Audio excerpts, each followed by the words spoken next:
Bonsoir, bonsoir, bonsoir, peuple de Dieu. Bonsoir à vous tous qui me suivez depuis chez vous. Nous nous retrouvons encore comme convenu ce soir pour finaliser notre enseignement sur les 4 vents. Nous avons débuté cela depuis quelques jours. Nous avons commencé par les 4 éléments et pour expliquer un peu qu'est-ce que c'était ces 4 éléments. Et après, nous avons entamé élément par élément. Nous avons commencé par le premier élément qui était le feu, le second qui était l'air.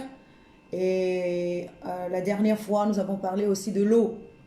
Aujourd'hui, nous sommes sur notre dernier élément qui est la terre.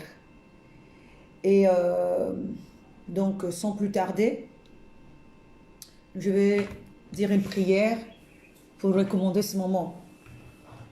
Sois honoré, sois magnifié, notre tendre Dieu, pour ce moment que tu nous accordes encore une fois de plus dans ta présence. Nous voulons t'inviter à prendre la paternité de ce moment et à mettre une pierre sur ma bouche afin que je ne parle et que je ne dise que des choses, Seigneur, qui serviront pour l'édification de ton peuple. Gloire et honneur à toi dans le nom de Jésus. Amen.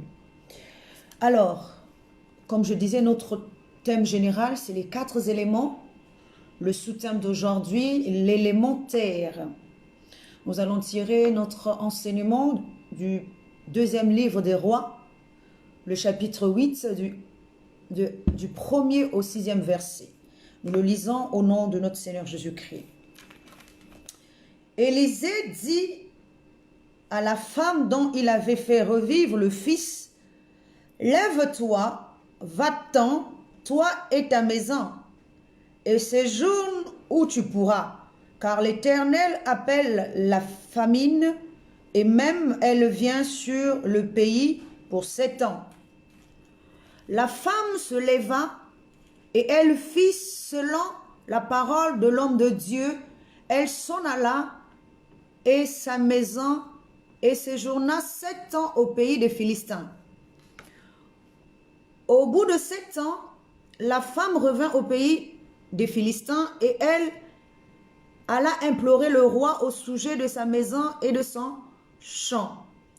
Le roi s'entretenait avec Géasi, serviteur de l'homme de Dieu, et il disait, « Raconte-moi, je te prie, toutes les grandes choses qu'Élisée a faites. » Et pendant qu'il racontait au roi comment Élisée avait rendu la vie à un mort, la femme dont Élisée avait fait revivre le fils vint implorer le roi au sujet de sa maison et de son champ. Géasi dit, « Ô roi, mon seigneur, voici la femme et voici son fils qu'Élisée a fait revivre. » Le roi interrogea la femme et elle lui fit le récit. Puis le roi lui donna un eunuque auquel il dit, « Fais restituer tout ce qui appartient à cette femme avec tous les revenus d'un champ depuis le jour où elle a quitté le pays jusqu'à maintenant. » Alléluia. Alors, c'est une très très belle histoire que nous connaissons tous. Je pense que nous connaissons cette histoire d'Élisée. Cette femme fait partie des miracles qu'Élisée des miracles qu'Élisée a eu à faire. Et non seulement par rapport à cette histoire, mais surtout par rapport à non seulement en lui donnant un enfant, mais aussi à la résurrection de cet enfant décédé. Mais nous n'allons pas parler de ça. Aujourd'hui, nous sommes en train de parler de la terre. Alors, comme je l'ai dit tantôt, nous sommes sur les 4 vents. Pour ceux qui ne m'ont pas suivi,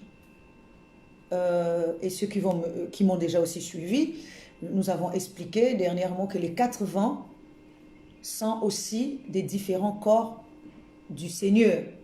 Dieu habite dans le corps du vent, dans le corps de l'eau, dans le corps du feu, parce qu'il est dit que Dieu, notre Dieu est aussi un feu dévorant. Et il nous est dit également que Jésus dit qu'il est de l'eau vive et que le Seigneur lui-même, dans Ésaïe, dit qu'il est une source d'eau vive. Et nous savons également que le jour où il y a eu le jour de la Pentecôte, Dieu est venu l'Esprit de Dieu est venu sous forme de langue et de langue accompagnée d'un vent impétueux. Et nous savons également que le souffle n'est que du vent, de l'air. L'esprit est comme un vent et comme un souffle qui vient en nous. Le jour où l'esprit part, il n'y a plus rien. Donc nous voyons que Dieu habite en nous et nous avons aussi parlé de la terre qui est la poussière dont on a fait l'homme. Et donc nous savons que Dieu habite sous ces 4 formes en nous. Donc en l'homme, il y a la partie feu, la partie eau, la partie terre et aussi la partie souffle qui est représentée par l'air. Nous devons aussi comprendre une chose, que non seulement ces 4 éléments-là sont aussi représentés, je l'ai dit aussi, par des corps. Le corps extérieur, le corps intérieur, le corps suprême et le corps de l'éternité. Parce que l'homme vient d'un corps d'abord de l'éternité et aujourd'hui, il est en train de passer par des corps, des différents corps pour repartir encore à l'éternité. C'est pour ça que nous allons parler de la terre aujourd'hui qui est incarnée par le corps de l'épouse, qui était autrefois corps de l'éternité et qui va encore revenir dans la fin des temps. Alors, le premier corps, je l'ai dit, c'est le corps du serviteur. C'est la première divinité. Donc, la divinité de Dieu est sous 4 formes. La forme du serviteur, représentée par Moïse, parce que la parole de Dieu nous dit, Moïse a été dans la maison de Dieu comme un serviteur, alors que Jésus l'est dans la maison de Dieu, il est comme un fils. Donc, mais dans la maison de Dieu, il n'y a pas qu'un seul fils, il y a 2 fils. Le premier fils dans la maison de Dieu, c'est Élie. Or, le premier dans la maison de Dieu, c'est Élie. Comme dans la maison d'Abraham, il y avait un serviteur. Dans la maison d'Abraham, il y avait d'abord un serviteur. Dieu a dit, pendant que Abraham croyait que c'était ce serviteur qui allait hériter ses biens, Dieu lui a dit que lui-même enfantera un fils qui sera son héritier. Donc, nous voyons que c'est la même image que Dieu reflète à travers l'histoire d'Abraham. Donc, il y a d'abord le serviteur qui règne, et ensuite Eliezer, et ensuite viendra son premier fils Ismaël, qui est représenté aussi par Élie dans la maison de Dieu, et enfin le fils unique qui est Isaac. Or, ça c'est dans la maison d'Abraham, et or nous savons que Isaac non plus n'était pas fils unique dans la maison de son père, il y avait déjà son frère qui était Ismaël, mais en parlant d'Isaac, on parle de lui comme un fils unique. Pourquoi il est unique? Parce qu'il est différent du premier. Il est un fils différent. Il n'est pas unique parce qu'il est tout seul, il est unique parce qu'il est différent. C'est le même cas qu'avec Jésus. Jésus aussi est fils unique, ce n'est pas parce qu'il est tout seul, c'est parce qu'il est différent des autres. La parole de Dieu nous dit, je prends toujours cet exemple, que dans Job, le premier chapitre, que Dieu était dans l'assemblée avec des fils de Dieu, Satan vint.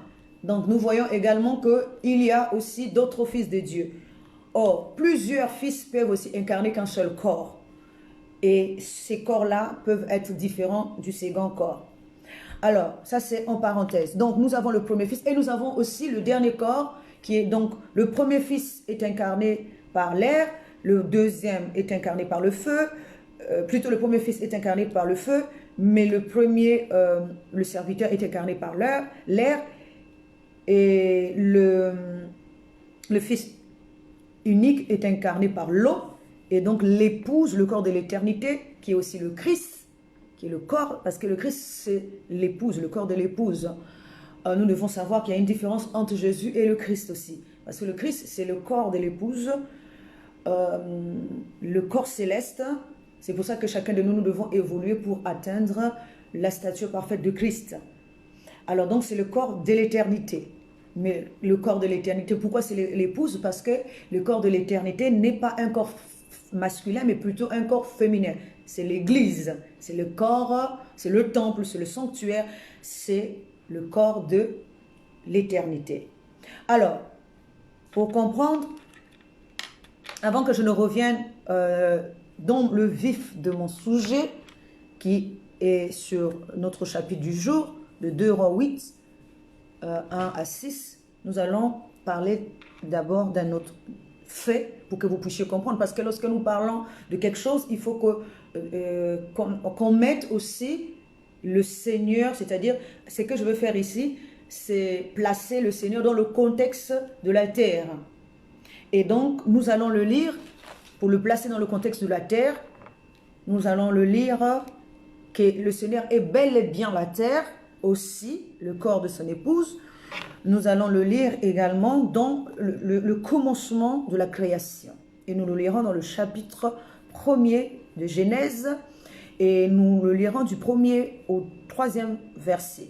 Cela nous dit ceci: au commencement, Dieu créa les cieux et la terre. La terre était informe et vide, et il y avait des ténèbres à la surface de la terre, et l'Esprit de Dieu se mouvait au-dessus des eaux. Dieu dit que la lumière soit, et la lumière fut. Alors, nous allons comprendre ici, je vais mettre un accent sur la terre.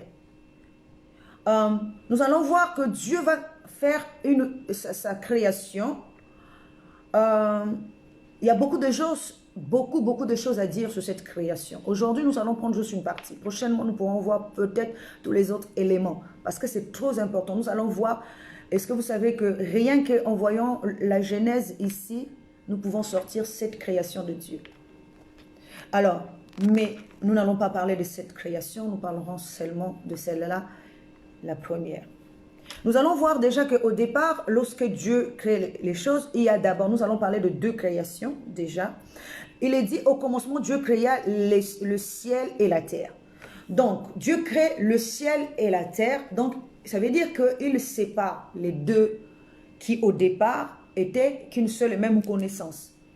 Alors, c'est comme des eaux. Il faut qu'il sépare ces eaux afin que une partie des eaux devienne un ciel ou des cieux, et l'autre partie va devenir la terre. Mais nous voyons bien ça c'est sa première création.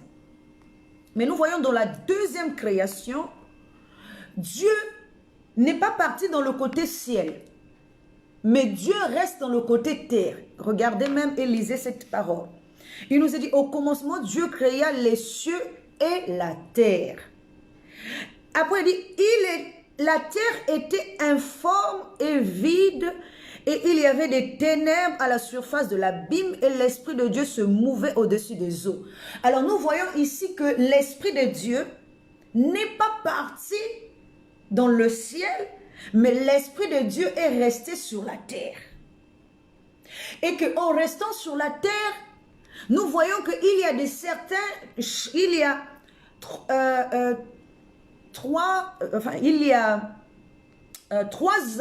plusieurs aspects, on va dire, de cette terre qui n'a pas été créée, mais qui existait déjà dans cette première création. Donc nous voyons que lorsqu'il y a eu séparation des cieux et la terre, il y a eu automatiquement enfantement, ce qui n'a pas été créé dans la deuxième création. Il y a eu automatiquement enfantement de plusieurs aspects, donc plusieurs figures de cette terre. Il est dit, la terre était informe. Donc informe, il n'y a pas de forme. L'informité veut dire une terre qui n'a pas de forme. Donc une conscience qui n'a pas de forme. Une connaissance qui n'a pas de forme. Elle existe, mais on ne peut pas la comprendre parce qu'elle est informe. Et elle est vide. Ça aussi, c'est un autre aspect de cette terre-là. Vide. Ça veut dire qu'il n'y a rien. Donc, ce qui veut dire que cette connaissance-là, en réalité, est comme de l'air, quoi. Parce que elle n'est pas constante. Elle n'est pas flagrante, plutôt, comment je veux dire, palpable. C'est ça. Elle est vide. Elle n'est pas palpable. Elle n'est pas... c'est comme quelque chose qui est dans le néant. Vide. Nous voyons, prenons un tonneau ou un fût ou une citerne vide. C'est qu'il n'y a rien dedans. C'est la forme de cette connaissance-là. Elle est vide. Alors, nous voyons ici, il nous est dit aussi qu'il y avait des ténèbres à la surface de l'abîme. Donc, il y avait l'abîme et les ténèbres. Donc, nous voyons que le premier aspect de cette terre, c'était l'informité, le vide, ensuite les ténèbres, l'abîme, et ensuite l'Esprit de Dieu, et ensuite les eaux. Donc, nous voyons que déjà, rien que sur cette terre-là, il y avait l'Esprit de Dieu. Donc, l'Esprit de Dieu n'était pas dans le ciel, la partie ciel, mais l'Esprit de Dieu est resté sur la partie terre, qui est représentée aussi par son corps. Mais au-dedans de ce corps-là, il y a plusieurs aspects de Dieu. L'informité, le vide, les ténèbres, l'abîme, l'esprit lui-même, plus les eaux. Et il nous est dit que Dieu, donc l'Esprit de Dieu se mouvait au-dessus des eaux. Parce que cette terre-là n'avait pas encore, elle est vide. Elle n'a pas encore de connaissance parfaite, on va dire. Elle n'a pas encore une forme adéquate. Elle n'a pas encore, elle est ténébreuse parce qu'elle n'est pas encore lumière.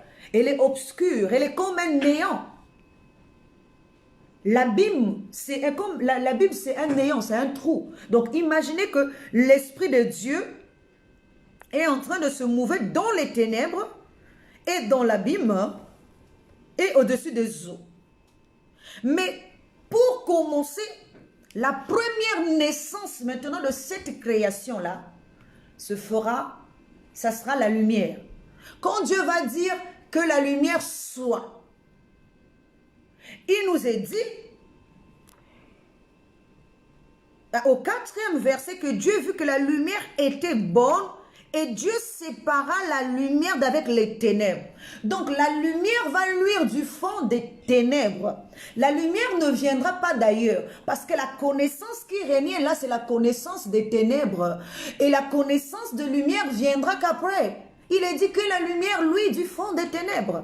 Donc la première connaissance qui va régner d'abord dans le monde de Dieu, sur cette terre de Dieu, c'est d'abord les ténèbres qui sont aussi représentées par Moïse, qui sont aussi l'ignorance, qui sont aussi la mort. Donc nous voyons que il y a l'abîme. L'abîme aussi est un corps. Le vide aussi est un corps. L'informité aussi est un corps.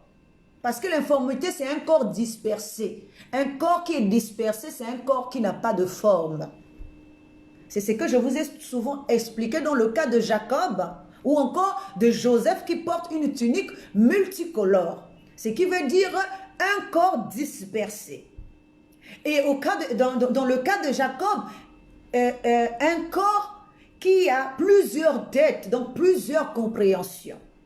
Et quand un corps a plusieurs compréhensions, on ne peut pas comprendre. Ça devient un voile pour notre entendement parce qu'on ne sait pas quelle tête suivre, quel enseignement comprendre.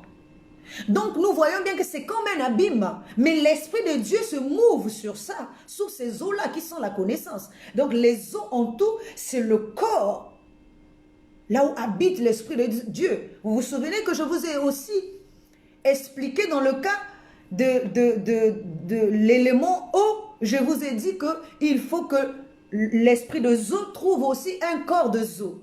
Ici, là encore, on nous explique que Dieu se mouvait au-dessus de Zo. Ce qui me fait penser également à l'histoire du déluge. Vous vous souvenez que lorsqu'il y a eu le déluge dans le monde, il nous est dit que l'arche que Noé va construire, dont eux, ils seront 8, 8 personnes à y accéder, il y aura aussi des animaux. Et ces animaux-là, on les prendra aussi par paire. Il y aura aussi des animaux mâles et des animaux purs et impurs qui rentreront dans cette arche. Et on va nous expliquer également que l'arche va commencer, quand les eaux vont grossir, l'arche aussi va commencer à flotter. L'arche là représente l'Esprit de Dieu qui se mouve sur les eaux. Or les eaux là, c'est l'esprit de la connaissance. Mais ces eaux qui viennent tuer tout un monde et la mauvaise connaissance, la connaissance obscure, la connaissance de la mort. Nous allons avancer au fur et à mesure, vous allez comprendre. Donc nous voyons ici que il y a cette terre. Et comment cette terre va partir de la main de Dieu qui gouverne sur cette terre pour arriver à la main de l'homme? Parce que cette terre au départ n'appartient pas à l'homme, mais elle appartient à Dieu. Dieu se mouve au-dessus de cette terre. Dieu est l'époux de cette terre, parce que la terre ici représente le corps de Dieu, son épouse. Mais comment cette épouse-là ne sera plus l'épouse de Dieu, deviendra l'épouse de l'homme, à l'image d'Abraham qui donnera Sarah à Pharaon. À l'image, à cette image-là de Sarah qui deviendra épouse non seulement d'Abraham, mais aussi de Pharaon. Donc nous allons voir ici comment Dieu va donner son corps et qui deviendra le corps de l'homme. Nous prenons encore un autre exemple. Alors, nous allons, avant qu'on arrive à cela, à ce stade, nous allons voir que la terre aura, normalement je compte 7 corps, 7 corps qui n'ont pas été reproduits dans la deuxième création. La première création, c'est Dieu créa les cieux et la terre. Et lorsque Dieu créa le ciel et la terre, il y a cette terre. Donc, à partir de la terre, que Dieu va créer encore avoir une autre création. Or, lorsque la terre arrive, elle arrive déjà avec, je l'ai dit tantôt, 7 esprits, ou 7 corps, ou encore 6 corps avec l'Esprit de Dieu. Nous avons dit l'informité, le vide, les ténèbres, l'abîme, les eaux, l'Esprit de Dieu lui-même, ça nous fait 6. Mais nous allons voir plus tard, dans le chapitre 2 de Genèse, le 6e verset, il nous est dit qu'une vapeur est sortie de la terre pour venir, nous allons le lire, et une vapeur, pour que vous puissiez comprendre que c'est le 7e esprit qui n'a pas été créé par Dieu sur cette création-là. Donc, si ces esprits-là n'ont pas été créés, ou ces corps-là n'ont pas été créés dans cette création, c'est qu'ils avaient été créés dans la première création. Donc, Genèse 2, 6e verset. Mais une vapeur s'éleva de la terre et arrosa toute la surface du sol. À aucun moment, la Bible nous dit que Dieu avait créé la vapeur. Mais la vapeur est sortie d'où? La vapeur était déjà dans la terre. Et la vapeur est sortie comme une sémence qui vient ensémencer la terre. Donc, je voulais juste souligner que nous avons 7 esprits, ou encore 6 corps avec l'Esprit de Dieu lui-même, 7 esprits qui naîtront de la première création, et la seconde création, c'est ça. Donc, nous allons voir que la deuxième création va avoir aussi, il y aura aussi des enfantements. Il y a les enfantements de la parole, c'est ça que vous devez comprendre, de la parole, donc de l'esprit, et des enfantements du corps. Dans ce méli-mélo là, il y a plusieurs choses à tirer. Mais aujourd'hui, je vais prendre juste l'essentiel. Donc, il y a l'enfantement de la parole et il y a l'enfantement du corps. Mais nous, aujourd'hui, l'enfantement de la parole, c'est lorsque Dieu dit que la lumière soit. Et la lumière également apparaît. Donc ça, c'est l'enfantement de la parole. Mais nous avons aussi l'enfantement du corps. Or, l'enfantement du corps, c'est lorsque Dieu dit, c'est un mélange du corps et de l'esprit. Lorsque Dieu dit à la terre, par exemple, il ordonne à la terre de produire. Or, il y a la parole, mais il y a aussi la manifestation de cette parole. Nous avons la parole et la manifestation. Donc, la démonstration de cette parole, la manifestation. Parce que la démonstration, ce n'est pas forcément faire des miracles comme on l'entend. Mais la démonstration, c'est l'accomplissement de cette parole. Donc, nous voyons qu'ici, lorsque Dieu dit à la terre, parce que la terre enfante plusieurs fois dans la seconde création, il est dit que donc il y a la parole et la manifestation de la parole, ce qui veut dire que la terre produise la verdure, des arbres, et etc., etc. La terre va produire. Ça, nous voyons, c'est la première création, ou l'enfantement de la terre. Nous allons voir aussi, parce que je pense que je vous ai déjà dit aussi dans mon dernier enseignement, que Dieu d'abord va séparer les eaux d'avec les eaux, et il va faire apparaître le sec. Et donc nous voyons que tout ça, la terre, depuis le départ, n'est que les eaux. Donc il va faire apparaître les eaux, qui a un corps. Parce qu'au départ, quand on parle de la terre, ici, si Dieu se move au-dessus des eaux, c'est que Dieu, la terre dont on parle ici, c'est une terre des eaux. C'est-à-dire que qui couvre l'eau. Donc après va apparaître une troisième terre. Donc la terre ici, c'est avec la séparation des eaux avec les eaux. Donc là, nous aurons un ciel et encore une terre. Donc un ciel qui est différent des cieux. Et la terre là qui est différente aussi de la première terre, qui est différente aussi de la première terre. Et nous aurons aussi le sec. Le sec aussi, c'est maintenant la manifestation de ce qui avait été de la parole. Donc c'est comme qui dirait ce qui est de l'esprit qui va apparaître. C'est ça la manifestation, le sec. Donc nous voyons que Dieu, la terre va d'abord enfanter les fruits, les arbres, parce qu'il faut que la terre enfante les arbres. Et l'arbre, nous voyons même que dans son premier enfantement, il n'y a pas d'animaux. Il y a juste l'herbe avec la sémence, portant sa sémence. Et les arbres aussi portant leurs fruits.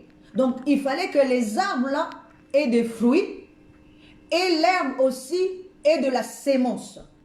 Ça veut dire une connaissance. L'arbre ici devient le fils.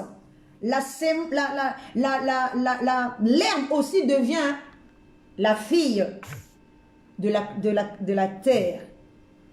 C'est les connaissances qui sont sur la terre. L'arbre portant de fruits et l'herbe portant de la sémence. Et des fruits. Nous voyons aussi que dans la deuxième création, et plutôt dans le deuxième enfantement de la terre, donc le premier c'est dans Genèse 1, 11, le deuxième c'est dans Genèse 1, 24 à 25. Là, il nous est dit, Dieu dira à la terre que la terre produise maintenant les animaux et que la terre produise des animaux. Mais ce qui est étonnant, toujours dans Genèse, nous sommes toujours dans Genèse 1, 22, Dieu va demander, c'est là en fait, pour que nous puissions comprendre, avancer bien, que vous puissiez comprendre, il faut que vous soyez attentifs et que vous puissiez vraiment me suivre. Alors, dans Genèse 1, 22, la parole de Dieu nous dit que Dieu produit. Là, ce n'est pas la terre qui produit. Dieu créa les oiseaux du ciel. Nous allons même le lire. Il est dit, Dieu bénit, donc Dieu demande aussi à la mer de produire. Tous les animaux de la mer, là, les animaux, tout ça. Et plutôt 21. Dieu créa les poissons et tous les animaux vivants qui se meuvent et que les eaux produisirent en abondance selon leur espèce. Ça, c'est pour les eaux. Dieu créa aussi tout oiseau ailé selon son espèce. Dieu vit que cela était bon. Dieu les bénit en disant, soyez féconds, multipliez et remplissez les eaux de mer et que les oiseaux multiplient sur la terre. Voilà. C'est là que je voulais en venir. Nous voyons bien que Dieu ne demandera pas à la terre de créer les oiseaux. Dieu créera les oiseaux. Mais les oiseaux qui représentent l'esprit du ciel. Or, tous les animaux marins représentent l'esprit des eaux. Tous les animaux de la terre et l'arbre représentent aussi l'esprit. Parce qu'au départ, la terre, son esprit n'est pas animal. Au départ, son esprit est arbre. C'est pour ça que nous voyons que même Joseph est le rejeton d'un arbre planté vers un courant d'eau. Même Jésus aussi est un arbre, nous allons le voir plus tard, une plante faible qui sort de la terre. Donc nous voyons qu'au départ, l'esprit de la terre n'est pas animal. L'esprit de la terre deviendra animal à la deuxième naissance. Alors, nous voyons également que tout ça, c'est Dieu qui est en train de créer sa terre, faire sa création, avec tous les éléments qu'il utilise, la terre, les eaux, et ainsi de suite. La vapeur qui viendra ensemencer la terre, etc., etc.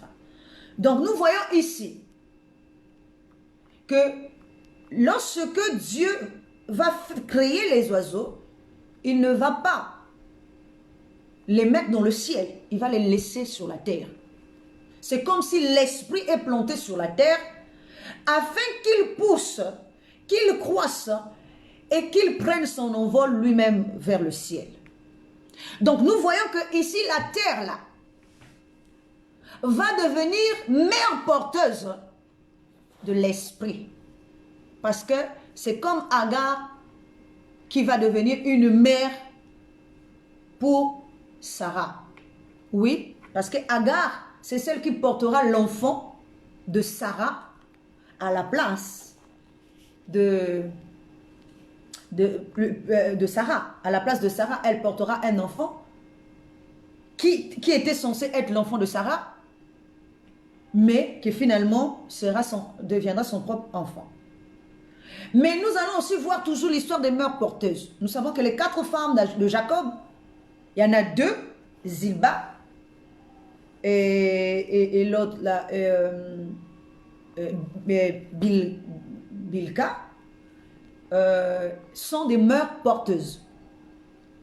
Des mères porteuses, parce que quand on cite, quand on parle, ce sont les servantes des 2 femmes de Jacob.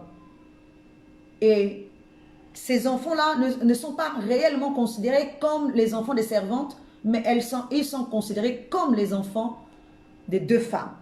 Parce que les autres n'ont été que des mères porteuses. Comme la terre ici, donc la seconde terre, n'est qu'une mère porteuse pour la première terre. Donc la première création. Donc nous voyons ici que Dieu va faire, donc cette terre va lui demander de recueillir les oiseaux du ciel, et ces oiseaux-là ne monteront pas dans le ciel. La nature nous enseigne également, pourtant les oiseaux, on nous dit que ce sont les oiseaux du ciel, ils montent juste dans le ciel, mais ils dorment sur la terre, parce que là-bas, dans le ciel là-bas, ils n'ont pas d'endroit. C'est comme encore l'esprit de l'homme. Jusqu'aujourd'hui, l'esprit de l'homme est encore par terre parce qu'il ne sait pas encore s'envoler pour demeurer maintenant dans le corps céleste. Mais pourtant, l'esprit de l'homme fait partie du ciel. Mais il ne connaît pas où se trouve sa demeure. Parce qu'il est encore sur la terre, il est encore abrité par la terre. Donc nous allons continuer. Nous allons voir que le troisième enfantement de la terre sera l'homme. La parole de Dieu nous dit que Dieu va prendre la poussière de la terre et il en formera un homme. Et nous allons encore voir. Mais c'est là que je veux venir. C'est Dieu qui prend maintenant l'homme qu'il a créé selon son image et selon sa ressemblance. Il va le mettre au-dessus maintenant de la terre. La parole de Dieu nous dit dans Genèse 1, 26 à 28, que nous allons aussi lire, puis Dieu fit l'homme selon l'homme à notre... Non, Dieu dit, faisons l'homme à notre image selon notre ressemblance et qu'il domine sur les oiseaux, qu'il domine sur les poissons de la mer, sur les oiseaux du ciel, sur le bétail, sur toute la terre et sur tous les reptiles qui rampent sur la terre. Alors, je vais vous expliquer un fait que peut-être que nous ne voyons pas. Ici, Dieu ordonne à l'homme de dominer sur sa terre. Voilà ce qu'il dit. Il ne dit pas à l'homme de dominer sur la mer. Il dit à l'homme de dominer sur les poissons de la mer, mais pas sur la mer. Mais quand il s'agit de la terre, il dit à l'homme non seulement de dominer sur les oiseaux du ciel, donc sur l'esprit, de dominer sur les poissons de la mer, de dominer sur tout animal qui est sur la terre, mais de dominer aussi sur la terre. Donc là, il est en train de donner à l'homme le pouvoir sur ces dimensions. Toutes ces dimensions-là. Nous voyons qu'il lui demande de dominer sur les poissons de la mer, sur les oiseaux du ciel, sur le bétail, donc les animaux de la terre, et sur les reptiles de la terre. Mais il lui demande encore de dominer sur... Dans le 28e verset aussi, il lui dit, Dieu les bénit, Dieu leur dit, soyez féconds, multipliez, remplissez la terre et l'assujettissez, et dominez sur le poisson de la mer, sur les oiseaux du ciel et sur tout animal qui se met sur la terre. Dieu ne demande pas à l'homme de dominer sur le ciel. Dieu ne demande pas à l'homme de dominer sur la mer. Mais Dieu demande à l'homme de dominer sur la terre. Donc la terre devient comme une épouse sous l'homme. Comme lorsqu'on dit à l'épouse de se soumettre à l'homme. Alors que c'est elle qui a la vie. C'est elle qui porte, qui donne le corps. C'est elle qui donne la forme au corps. Mais on lui demande de s'assujettir à l'homme. On lui demande d'être en dessous de l'homme. Alors c'est elle qui produit la nourriture, qui donne le corps. Nous allons le voir aussi au fur et à mesure. Vous allez voir que je vais vous expliquer que c'est la terre qui donne le pain à l'homme. Alors donc nous voyons ici que la terre qui produit, mais c'est la terre qu'on soumet à l'homme. Ce qui veut dire qu'on transmet la terre qui était autrefois la terre de Dieu et qui est devenue la terre de l'homme. L'homme va prendre le dessus sur cette terre. L'homme va assujettir cette terre comme une épouse soumise à lui. Regardez même lorsque Ève va pécher. Qu'est-ce qu'il est dit à Ève? Tes désirs se porteront vers, mais lui, il dominera sur toi. Ça veut dire que l'épouse s'intéressera à l'époux, mais l'époux ne fera pas face à elle, ne s'intéressera pas à elle. Donc il lui dit, tes désirs se porteront vers ton époux, vers ton mari, mais lui, il dominera sur toi. Donc c'est la même chose ici. L'homme domine sur la terre qui est autrefois l'épouse de Dieu. Alors, donc nous comprenons que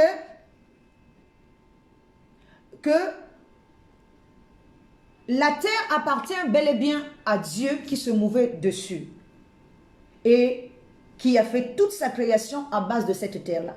Il y a beaucoup de choses à dire sur ça, mais nous n'allons pas nous éterniser là-dessus. Donc nous allons rentrer maintenant au fur et à mesure dans le vif de notre sujet. Je sais que ça va être peut-être un peu long parce que là je viens juste de démarrer. Alors, nous allons voir la terre sous deux formes. La forme morte et la forme vivante, ou encore la forme du mal et la forme du bien, ou encore la forme déserte et la forme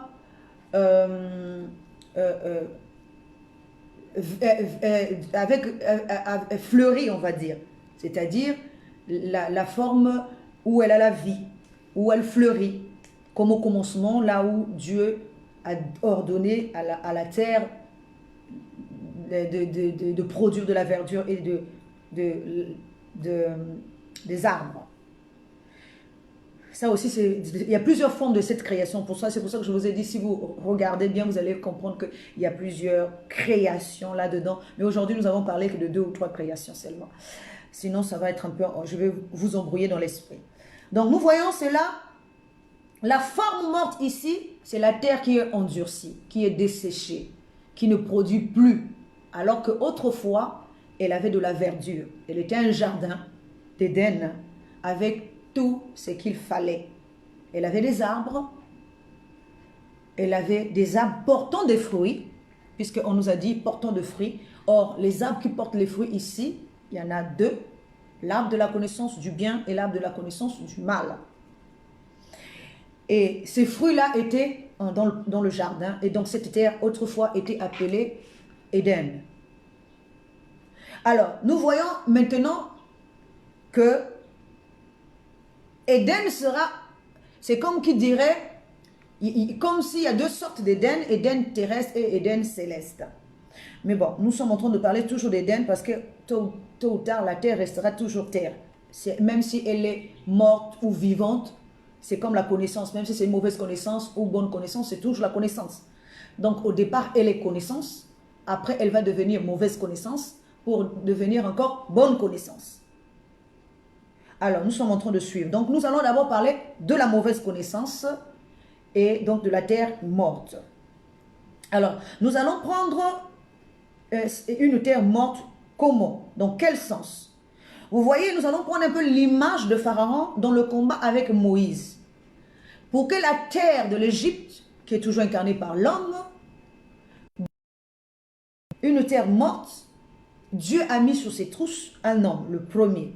Donc le premier Adam qui est venu commander, comme je l'ai dit. Vous vous souvenez, je vous ai dit ici que Dieu a mis un premier Adam dans la terre, sur la terre plutôt, pour venir commander la terre. Prendre possession de cette terre. C'est toujours le plan de Dieu. Donc nous voyons ici, comme Moïse viendra en tant qu'esprit de mort pour détruire cette terre, avec tous ces fléaux qui vont s'abattre sur l'Égypte, parce que l'Égypte deviendra une terre plutôt déserte, s'il n'y a plus de premier-né en Égypte.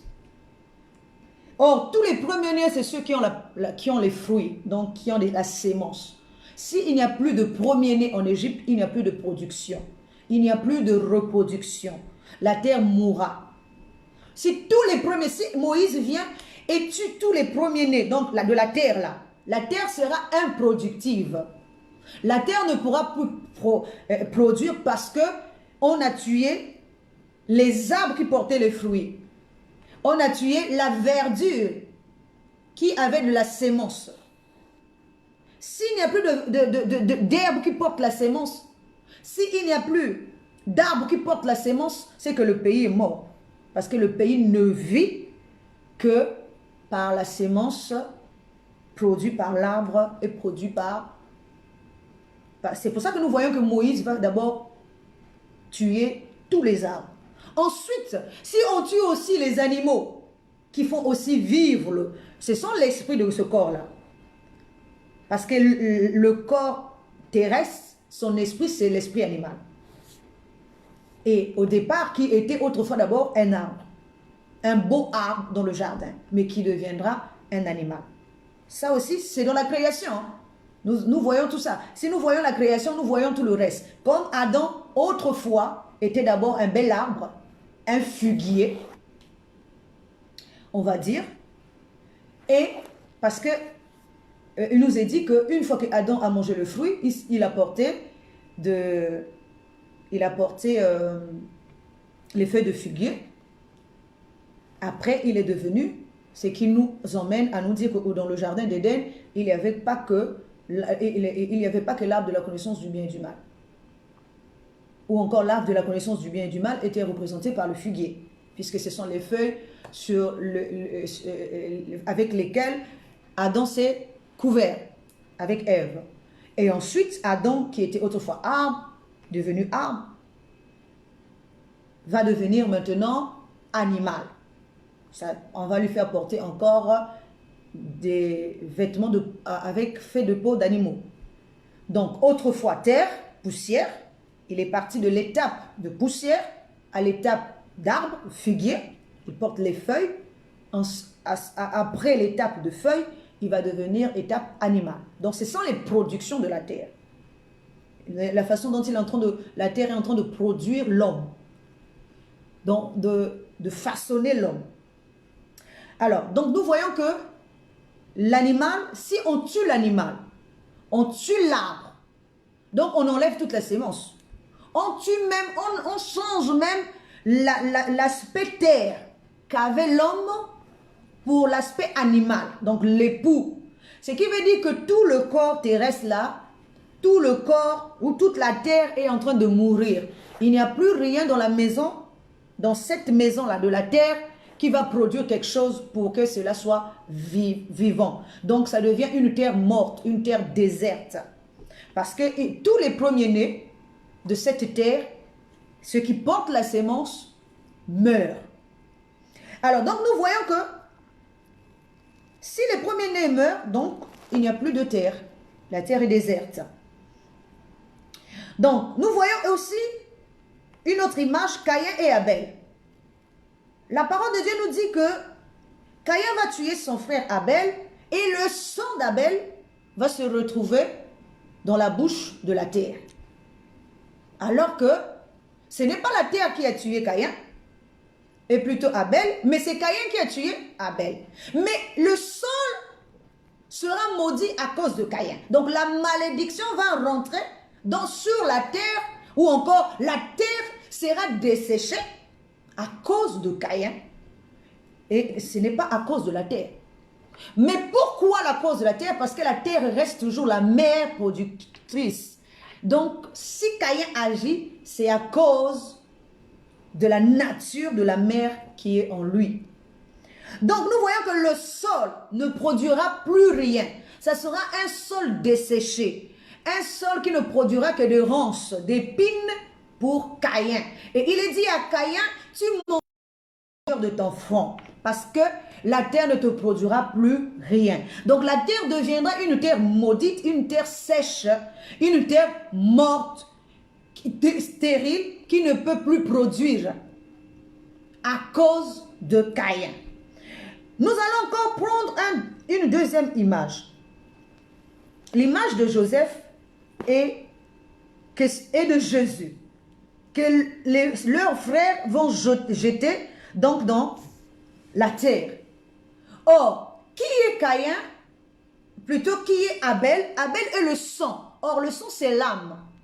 Si le sang se retrouve dans la terre, c'est comme Joseph aussi qui se retrouve dans la terre, c'est comme Jésus aussi qui se retrouve dans la terre. Parce que tous les trois représentent aussi le sang, l'âme. Nous savons que Jésus, avant de partir, dit « Prenez ceci et mon sang que je donne pour vous ». Donc, il est en train de donner son sang, son âme qu'il partage avec tout le monde. Donc, son esprit, sa nature qui est l'âme, qui est aussi le sang, et aussi un corps qui est représenté par son pain. C'est ça qu'il distribue. Nous voyons que cette âme-là va se retrouver dans la terre. Va se retrouver dans la terre alors que elle n'attend rien. Et Ésaïe 34, 7 nous dit, la terre s'abreuve du sang. Donc nous voyons que si la terre s'abreuve du sang, c'est que tant que le sang coule, la terre est aussi en train de s'abreuver. Vous pourrez lire ce passage parce que je gagne un peu du temps. Vous le lirez tout le passage, mais je prends que des parties qui m'intéressent. La terre s'abreuve du sang. Si la terre s'abreuve du sang, donc la terre est en train de se souiller. La terre est en train de se souiller. Job 16, 18 nous dit, pour que nous puissions comprendre. Job 16, 18 nous dit, ô terre, ne couvre point mon sang, que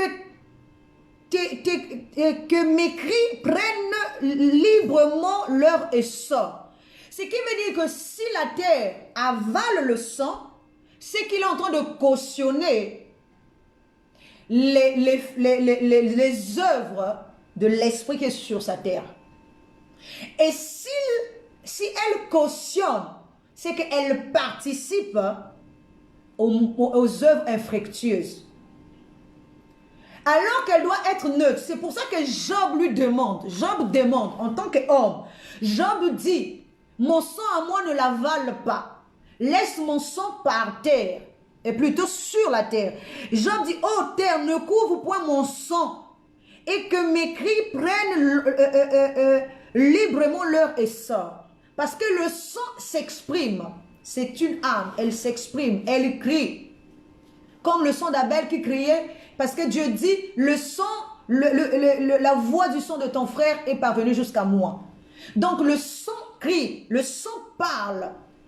Mais Job ne veut pas que son... Parce que si le sang est étouffé par la terre, le sang là ne va pas bien crier, ne va pas bien s'exprimer.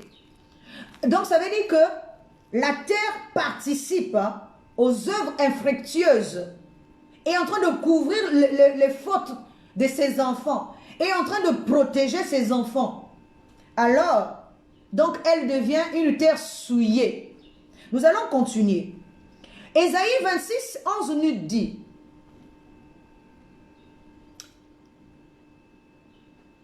Ésaïe 26, 11 nous dit que dans les temps à venir, la terre mettra le sang à nu. Elle ne couvrira plus leur meurtre.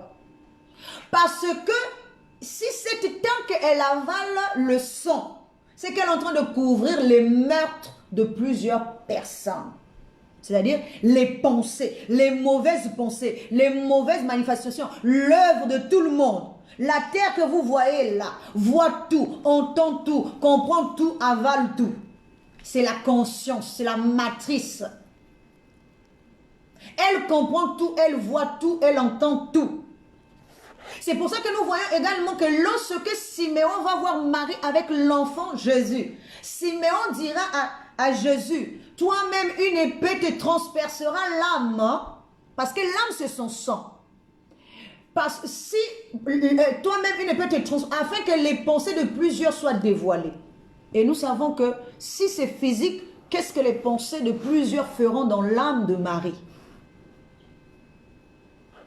Est-ce que la terre reçoit tout le sang qui vient à elle dans le but d'avoir elle aussi une âme? Parce qu'elle n'a pas d'âme pour constituer un nouveau esprit. Alors, nous voyons que la terre s'abreuve comme le sang qui est parti sur la terre s'abreuve de ce sang. Mais la terre devra mettre à nu le sang, tout ce qu'elle a engurgité. C'est ça, les œuvres infructueuses des ténèbres. Toutes nos mauvaises pensées. Parce qu'il nous est même dit, tout ce que ne maudit pas le roi sous ta couche, car un oiseau, et les prend tes pensées et les affiche sur le ciel. Donc, pourtant tu es en train de maudire sous ta couche, hein, Donc ça veut dire là où tu es mort, là dans ton incompréhension, là, dans ta mauvaise pensée, là, dans l'obscurité que là où tu règnes, là, dans l'aveuglement où tu te trouves, là, tu as des mauvaises pensées. Ces pensées-là sont affichées dans le ciel. Donc dans la terre où tu te trouves, là, c'est dans la terre déserte, elle ne produit rien du tout. Elle ne fait qu'avaler tout ce qu'on lui apporte parce qu'elle est devenue une terre desséchée. Alors, nous allons comprendre aussi une chose. Que lorsque il y a le sang qui coule, il y a aussi un vengeur de sang, d'après la Bible. C'est l'esprit de mort. Si tu tues par l'épée tu mourras. Or, si tu as tué par l'épée, c'est qu'on a mis derrière toi un esprit de vengeance, un vengeur de sang pour venir. Parce que le sang que tu as tué là, aura un vengeur pour venir se venger. Parce qu'il y a la loi qui dit, celui qui tue par l'épée mourra par l'épée. Donc un esprit de malédiction viendra pour pouvoir te faire périr. La parole de Dieu nous dit que, pour que nous puissions comprendre, que ça, nous le lirons dans Nombre 35, 21 à 28. Il dit, mais celui qui n'a pas tué volontairement, enfin, même dans Josué 21 à 7, on nous parle d'un vengeur de sang. Mais je ne vais pas le lire parce que ça va être trop long. Donc nous voyons que celui qui devient le vengeur de sang ici, c'est la mauvaise connaissance. La mauvaise connaissance ici, c'est Moïse. L'esprit de mort qui vient détruire la terre. Qui vient détruire... Alors, nous allons comprendre comment l'esprit de mort vient détruire la terre. La parole de Dieu nous parle dans toujours Genèse, cette fois-ci dans Genèse 6, 12 à 13. Dieu regarda la terre et voici elle était corrompue. Car toute chair avait corrompu sa voix sur la terre. Donc tous les esprits nés de la chair se sont corrompus. Mais si elles se sont corrompues, elles ont aussi corrompu la terre avec eux. Et Dieu vit cela. Il dit, Dieu regarda la terre et voici elle était corrompue. Car toute chair avait corrompu sa voix sur la terre. Et Dieu décida de détruire toute chair, y compris la terre. Donc nous voyons ici, Dieu va décider de détruire tout ce qui se meut sur la terre et donc de détruire la terre elle-même. Ça, c'est la première destruction de la terre. Parce que la terre aussi, elle a été détruite plusieurs fois. Mais aujourd'hui, nous voyons que cette destruction. Nous voyons que c'est là que Dieu décide d'envoyer un esprit de vengeance. Un esprit vengeur. Qui est incarné par la mort. La connaissance de la mort représentée par le haut débit de connaissance qui sont les eaux qui sont descendues pour venir exterminer tout ce qui était sur la terre au temps de Noé. Ce qui est représenté aussi par Moïse. Moïse aussi est l'esprit de vengeance, esprit de vengeur, esprit vengeur, qui détruit tout ce qui est sur son passage. Nous voyons que 2 Corinthiens 3, 15 nous dit, Moïse, lorsque tu lis Moïse, un voile est jeté sur les cœurs. Ce qui veut dire que Moïse ne peut pas atteindre, je vous dis sincèrement, tous ceux qui sont en Jésus-Christ, mais atteindre tous ceux qui sont en lui. Parce que ceux qui sont dans l'ancienne terre sont voilés de l'entendement, sont endurcis. C'est ça la terre morte, ceux qui sont endurcis. Ceux qui sont devenus comme des pierres. Parce que la lettre que Moïse écrit, il ne l'écrit pas sur la chair, il l'écrit sur les tables de pierre. Cela ne peut pas prendre vie sur la terre parce que la terre là est devenue une terre sèche. La terre ne peut pas produire, elle ne peut pas recevoir la sémence que Moïse lui donne. Parce que Moïse est en train de s'aimer sur une terre infertile, sur une terre informe, sur une terre vide, sur une terre ténébreuse, sur une terre qui a un fossé, qui a l'abîme, sur une terre qui n'est pas productrice. Elle ne produit pas. C'est des tables là où Moïse a écrit. Or, ce que Moïse écrit là, c'est la sémence, c'est la lettre, c'est la connaissance, c'est la loi. Mais cette loi ne prend pas effet, ne produit rien du tout. Cette loi est un vent qui passe, qui souffle fort et qui détruit tout sur son passage. Parce que c'est un esprit de vengeance, l'esprit vengeur. Je vous ai dit, vous pourrez lire ça dans Nombre 35, 21 à 28. Nous voyons que ici, Moïse devient le corps de vengeur. Le corps de vengeance, le corps vengeur, l'esprit de vengeur, le vengeur qui vient détruire. Mais c'est lui-même qui a écrit sa loi sur la table et c'est lui-même qui va aussi casser la table. C'est comme pour dire, c'est lui-même qui construit ce corps et c'est lui-même aussi qui détruira ce corps. Parce que les tables là, lorsque personne arrive, comme si quand la terre est sèche, quand la terre ne produit pas elle-même, parce qu'elle est incapable de recevoir, elle est incapable de recevoir de la rosée. Parce que la terre pour produire, il faut une rosée, il faut une vapeur. Mais si Moïse est stérile, sa sémence ne tombe jamais sur la terre. La terre ne peut pas aussi produire. Il n'y a pas de changement au niveau de la terre parce que la terre ne reçoit pas la bonne sémence, une bonne vapeur. Pour que la terre produise, il faut une bonne vapeur. Il faut que quelqu'un, un homme viril. Or, la virilité, c'est la connaissance. Il faut donc une connaissance virile. C'est la qualité de la connaissance qui distingue un prêcheur, un prédicateur plutôt, avec... ou un prêcheur, avec un autre. La qualité de l'enseignement. Donc la qualité de l'enseignement de Moïse n'est pas producteur, est stérile. Alors que la qualité de l'enseignement de Jésus sera producteur. Parce que il est viril. Donc lui, il écrit sur des tables, alors que Jésus écrira sur la chair. Il y a une différence. Mais Jésus, pour écrire sur la chair, il faut que Jésus puisse... restaurer la terre, parce qu'il est une vapeur. Il faut fleurir encore la terre. Donc là, comme nous sommes encore sur la terre desséchée, la terre morte, donc la terre morte là est endurcie. De la manière que Dieu endurcit Pharaon, c'est cette manière que cette terre aussi est endurcie. Et de cette manière aussi, Moïse lui-même va détruire cette terre que lui-même il endurcit. C'est lui qui endurcit. Et quand il endurcit la terre fait un veau d'or. Et la terre élève l'homme qui est au-dessus de lui. L'homme, donc la terre va élever l'homme, va donner tout pouvoir à l'homme, afin que l'homme commence à dominer sur la terre. Mais pourquoi? Parce que le bon époux, qui est représenté par le divin, ne peut pas ensemencer la terre. Et la terre va voir maintenant l'homme que la terre elle-même, elle a formé. La terre va s'intéresser maintenant à l'homme qu'elle-même, elle a enfanté, qu'elle a construit. C'est pour ça qu'on parle de l'image que l'homme, aujourd'hui, on nous dit quoi? Que l'homme est entré, ça devient une image. L'homme est en train d'élever une image taillée par lui-même.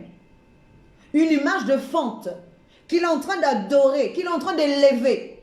Pourquoi? Parce que la bonne rosée ne descend pas sur la terre. Parce que la terre est stérile, elle n'arrive pas à enfanter. C'est pour ça qu'elle s'intéresse à l'homme terrestre au lieu de s'intéresser à l'homme céleste. L'homme céleste d'aujourd'hui, le vieil homme aujourd'hui, ne peut pas produire. Il est stérile. Il n'enfante pas. Il n'ensemence pas la femme. Et la femme voit autre chose. S'intéresse maintenant à ce qui n'est pas vivant. À ce qui est stérile. Un veau d'or. Qu'elle commence à élever. Qu'elle commence à aimer. Qu'elle commence à... Parce que c'est là la séduite. C'est là cette image la séduite. Mais cette image est une image de fente. Mais l'image là, que elle-même, elle a créée. Elle-même, elle a donné vie. Parce que l'homme est venu de la femme, de la terre. Mais la terre commence encore à vénérer cet homme-là à cause du manque de sémence. Elle a besoin de la sémence. Et elle se dit que c'est l'homme qui lui donnera la sémence. Mais l'homme là aussi n'est qu'une image de fonte.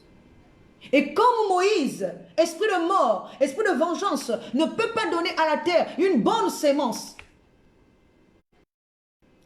Dieu va changer des choses. Alléluia. Nous voyons ici que de la même manière que Moïse va écrire la lettre, c'est de cette même manière que Moïse déchirera la lettre. Comment? Nous allons voir aussi comment Moïse détruit la lettre. Regardez, c'est lui-même qui construit le temple. C'est lui qui détruit le temple. Il construit le temple, il détruit le temple. Comme Samson qui construit le temple et que l'homme lui-même aussi va détruire. Le temple, le tabernacle est construit par Moïse à l'image de Dieu. Mais c'est lui-même qui détruira. Quand est-ce qu'il va détruire? Lorsqu'il va détruire le corps de Jésus, c'est que lui-même il est en train de détruire. Il est en train de détruire son propre enseignement dans l'homme. Parce que le corps qu'il veut détruire, c'est le corps de l'homme, sur lequel lui-même il avait déjà écrit la première lettre. Et qui sont en train de détruire cela? C'est aussi les pharisiens et les scribes qui ne forment que Moïse, qui ne sont que Moïse, qui ne sont que la loi de Moïse, qui ne sont que la lettre de Moïse. C'est eux-mêmes qui détruiront encore le temple qu'ils ont construit. Comme le temple de Jérusalem qui va être détruit et reconstruite. Et détruite encore. Donc c'est la même image. Nous voyons que c'est la même image. Le temple détruit et le temple reconstruit. Et à chaque niveau, c'est deux choses différentes. Alors, Moïse met un voile sur le cœur. Nous allons voir également qu'à Moïse, il y a deux aspects sur le vengeur. Le vengeur de sang se venge de celui qui a tué volontairement. Mais il ne peut pas se venger sur celui qui a tué involontairement. Or, dans l'être humain, il y a l'esprit qui tue volontairement et il y a le corps qui tue involontairement. Parce que l'esprit connaît les choses de l'esprit, alors que le corps ne connaît pas les choses de l'esprit. Le corps est stérile dans les choses de l'esprit.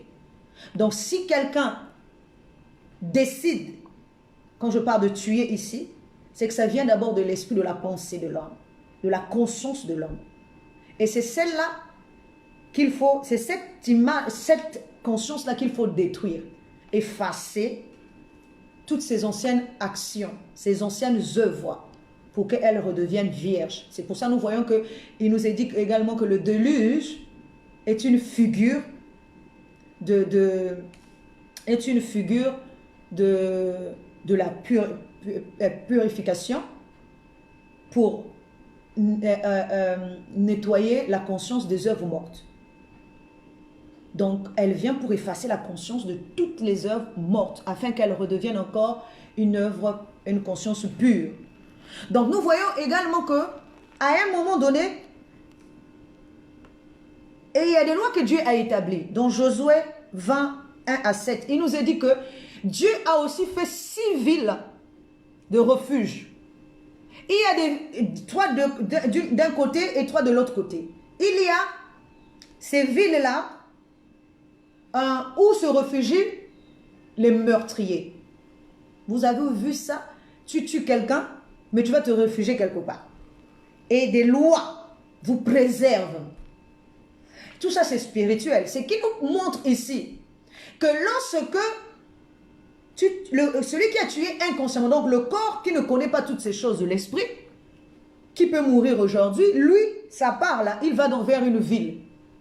Mais l'esprit aussi va dans... L'esprit est récupéré par l'esprit vengeur. Parce que lui, il connaît ce qu'il est en train de faire. Mais le corps va dans un endroit qu'on appelle une ville de refuge. Nous allons aussi voir ça. Et parmi les villes de refuge, là, il y en a 6. Il y a la première est une ville, je l'ai noté, parmi les 6 villes, il y a la ville de Galilée. Or, nous savons que lorsque Jésus est ressuscité d'entre les morts, Et quand il a parlé à ses frères, il a dit, je vous précède en Galilée. Or, qu'est-ce qui les a précédé les autres? C'est le corps qui précède les autres dans cette vie de refuge. Parce que la loi dit ceci. Regardez ce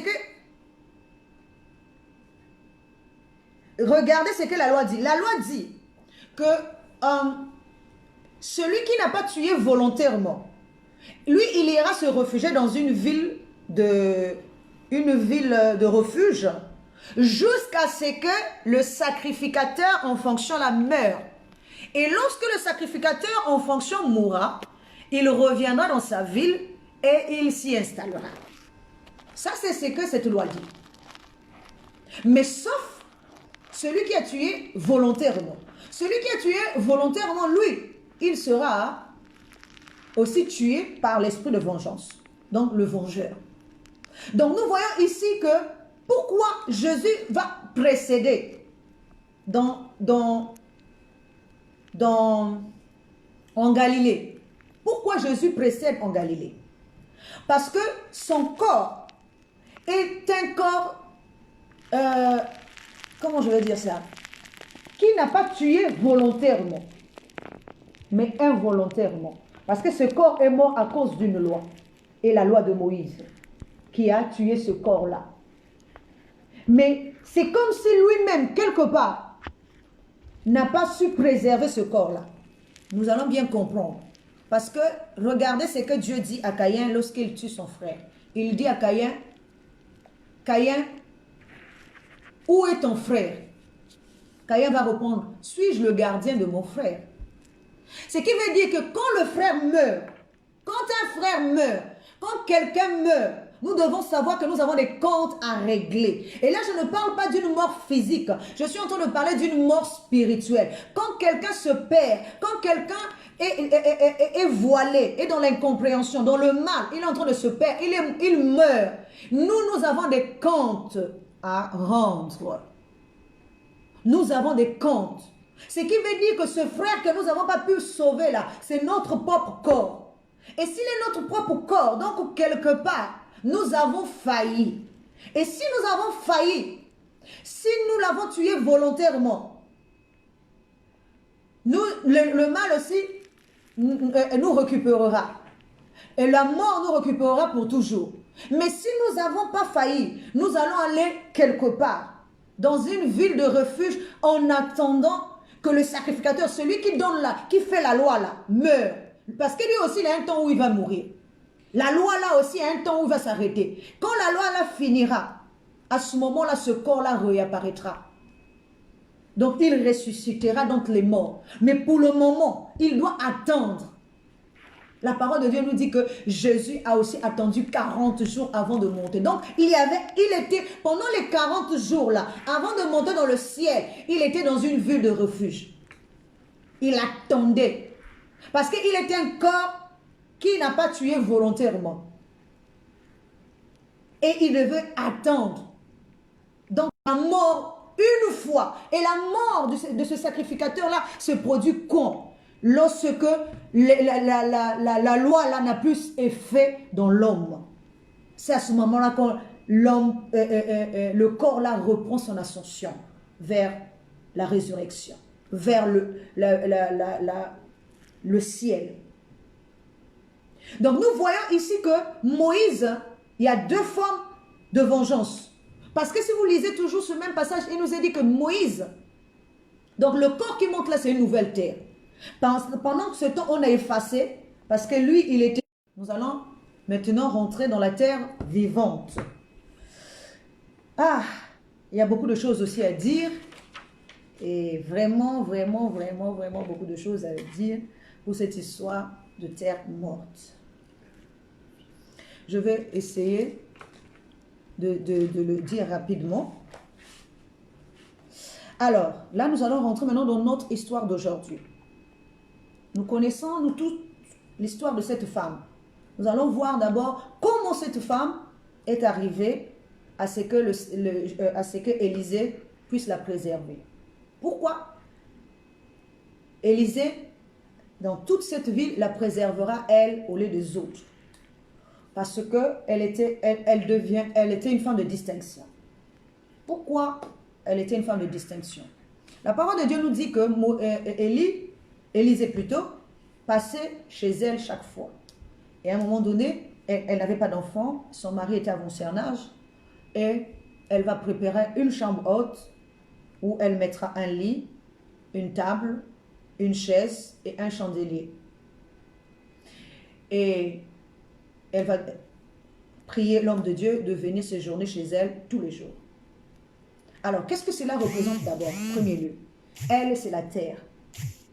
Cette femme incarne la conscience de l'homme, la terre, la conscience même céleste, la conscience, la mère, la patrie, la matrice, elle incarne. Mais quand elle voit son mari qui était avancé en âge, donc son premier mari, qui est incarné toujours par la loi de Moïse, nous voyons bien, incarné par la loi de Moïse, cette conscience étant épouse de la loi de Moïse, de la première connaissance, stérile, qui n'enfante pas, une terre qui n'enfante pas, une terre qui est dure comme pierre, mais la seule chose qui va la sauver, c'est qu'elle arrive à un moment donné à porter, à recevoir l'homme de Dieu. L'homme de Dieu ici qu'elle reçoit, c'est la vapeur qu'elle va recevoir. Comment elle va préparer une place?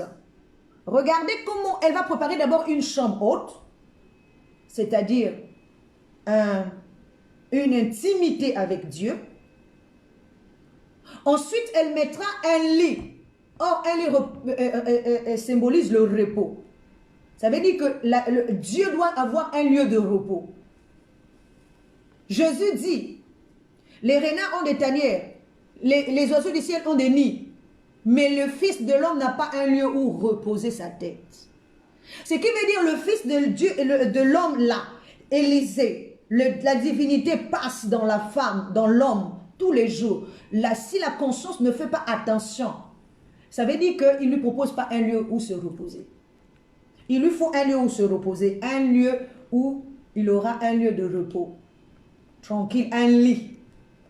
Une table pour manger. Parce que la table, c'est la connaissance. Avant que le ciel ne te donne d'abord la connaissance, la terre doit préparer d'abord un lieu de repos. La terre doit préparer un lieu, c'est-à-dire pour recevoir la sémence. Si la sémence ne reçoit pas, si la terre ne reçoit pas la sémence, la terre ne peut pas aussi produire. Si elle n'est pas disposée, c'est pour ça que Jésus, en échangeant avec la Samaritaine, lui dit, donne-moi de l'eau vive, hein. Et plutôt, donne-moi de l'eau, moi je te donnerai de l'eau vive. Donc, donne-moi d'abord une place où je mettrai de l'eau, et moi je te donnerai aussi une place. Donc, nous voyons, il y a un échange. Donc, cette femme-là, c'est la conscience, c'est la terre même, la patrie, la terre-patrie, la terre-mère. Elle reçoit la sémence. Pour recevoir la semence, il a fallu d'abord qu'elle prépare une place de choix pour que le véritable époux vienne à elle. Elle va préparer une place avec le lit à manger. Donc, ça veut dire là où le corps qui sera une nourriture pour l'esprit, pour la divinité. Il faut que la divinité se manifeste à travers ce corps-là. Et ensuite, un chandelier. Pourquoi un chandelier? C'est-à-dire un corps où les 7 dimensions de Dieu doivent s'allumer. Un chandelier, nous savons que le chandelier de Dieu a 7 lampes. Et chacune de ces lampes doit s'allumer. Donc, elle lui donne un lieu pour pouvoir, depuis le commencement, pour que Dieu puisse s'exercer. Un lieu de repos, un lieu pour manger, une chaise pour s'asseoir. Vous voyez? Donc, elle dispose sa maison pour lui, donc son corps pour le Dieu Tout-Puissant. En tant qu'épouse, elle dispose tout son corps pour que le Dieu trouve une place pour s'asseoir. Or, s'asseoir ici, ça veut dire se manifester.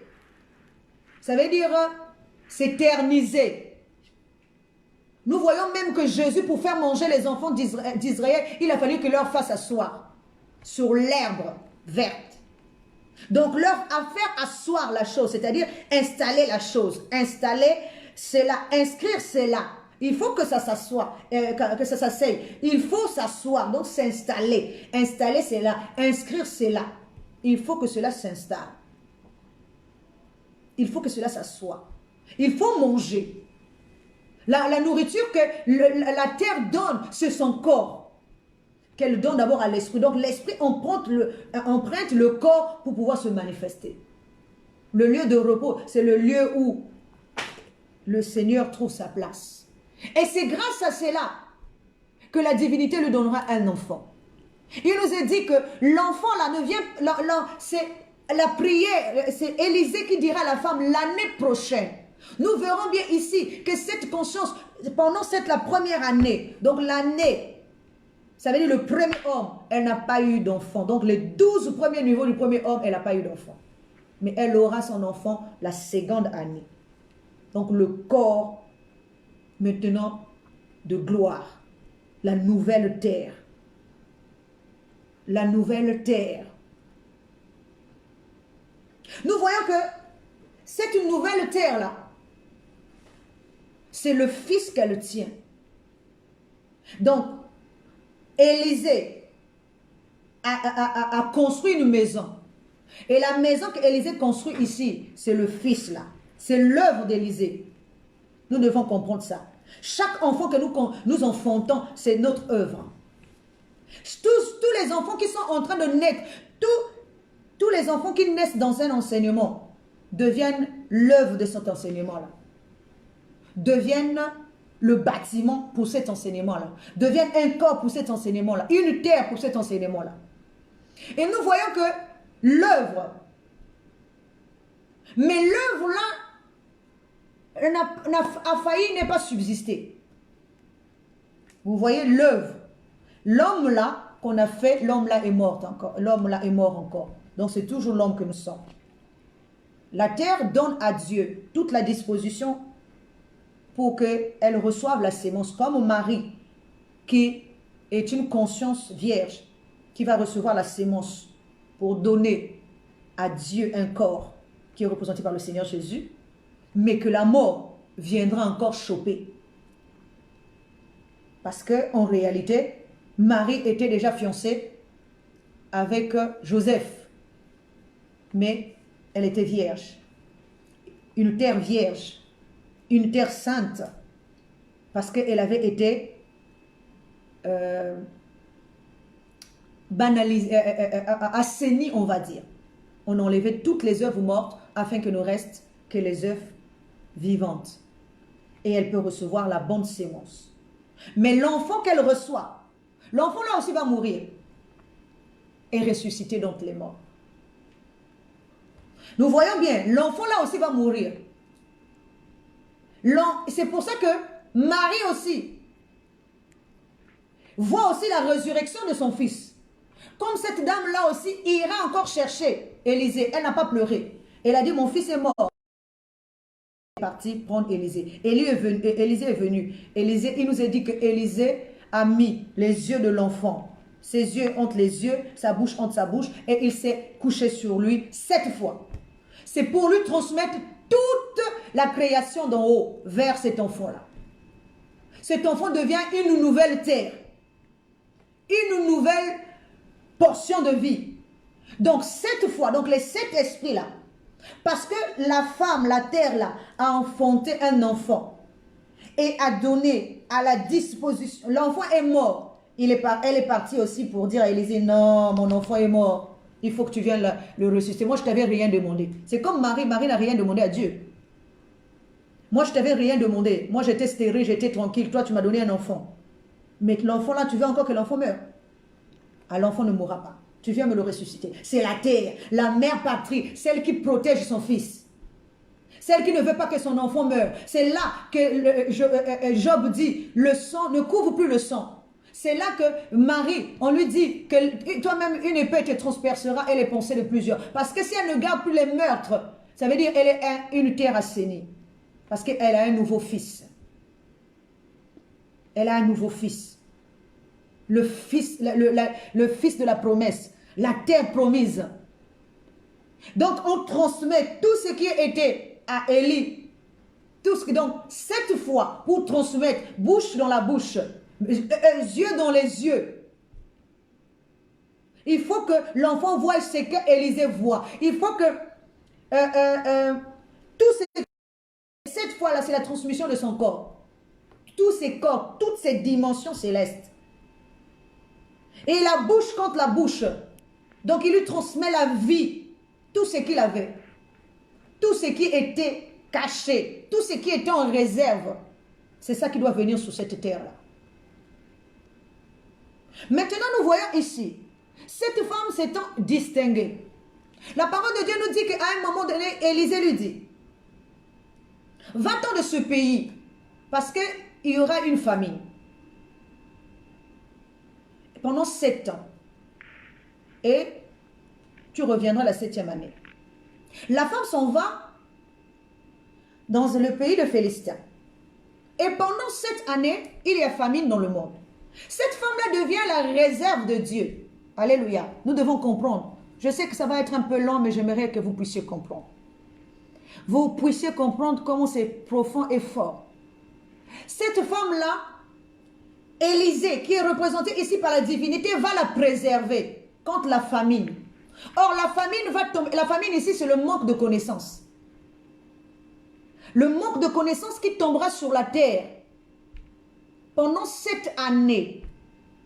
Ce sera des fléaux qui tomberont sur la terre. Mais elle, étant une terre de réserve, parce qu'elle a eu déjà un enfant, elle ira habiter sur cette terre où elle est incarnée par son fils. Elle a une terre de réserve. Donc la 8e terre, ça va être le fils qu'elle porte. Et elle ira se réfugier dans un pays étranger. Pourtant, elle est dans un pays étranger, mais elle habite dans ce pays étranger. Donc ça veut dire qu'elle est camouflée dans ce pays étranger. Qu'elle est mise en réserve. La parole de Dieu nous dit que lorsque les 7 ans se sont écoulés, nous allons toujours les voir, parce que là, nous nous approchons lentement, mais sûrement vers la fin. Mais il y a encore beaucoup de choses à dire. Nous voyons ici qu'au bout de la 7e année, donc nous sommes maintenant la 8e année, cette femme revient. Or, que représente cette 8e année? La 8e année représente le nouveau homme. Parce que l'ancien homme dans ces 7 dimensions doit mourir. Puisque Dieu ici, incarné par Moïse, et plutôt par Élie, a pris tout ce qui est en lui et a mis en réserve dans le fils de la femme, là. Dans la conscience de cette femme, dans le corps, dans cette terre-là. Nous voyons ici que lorsqu'elle revient, sachant une chose, c'est là que c'est compliqué.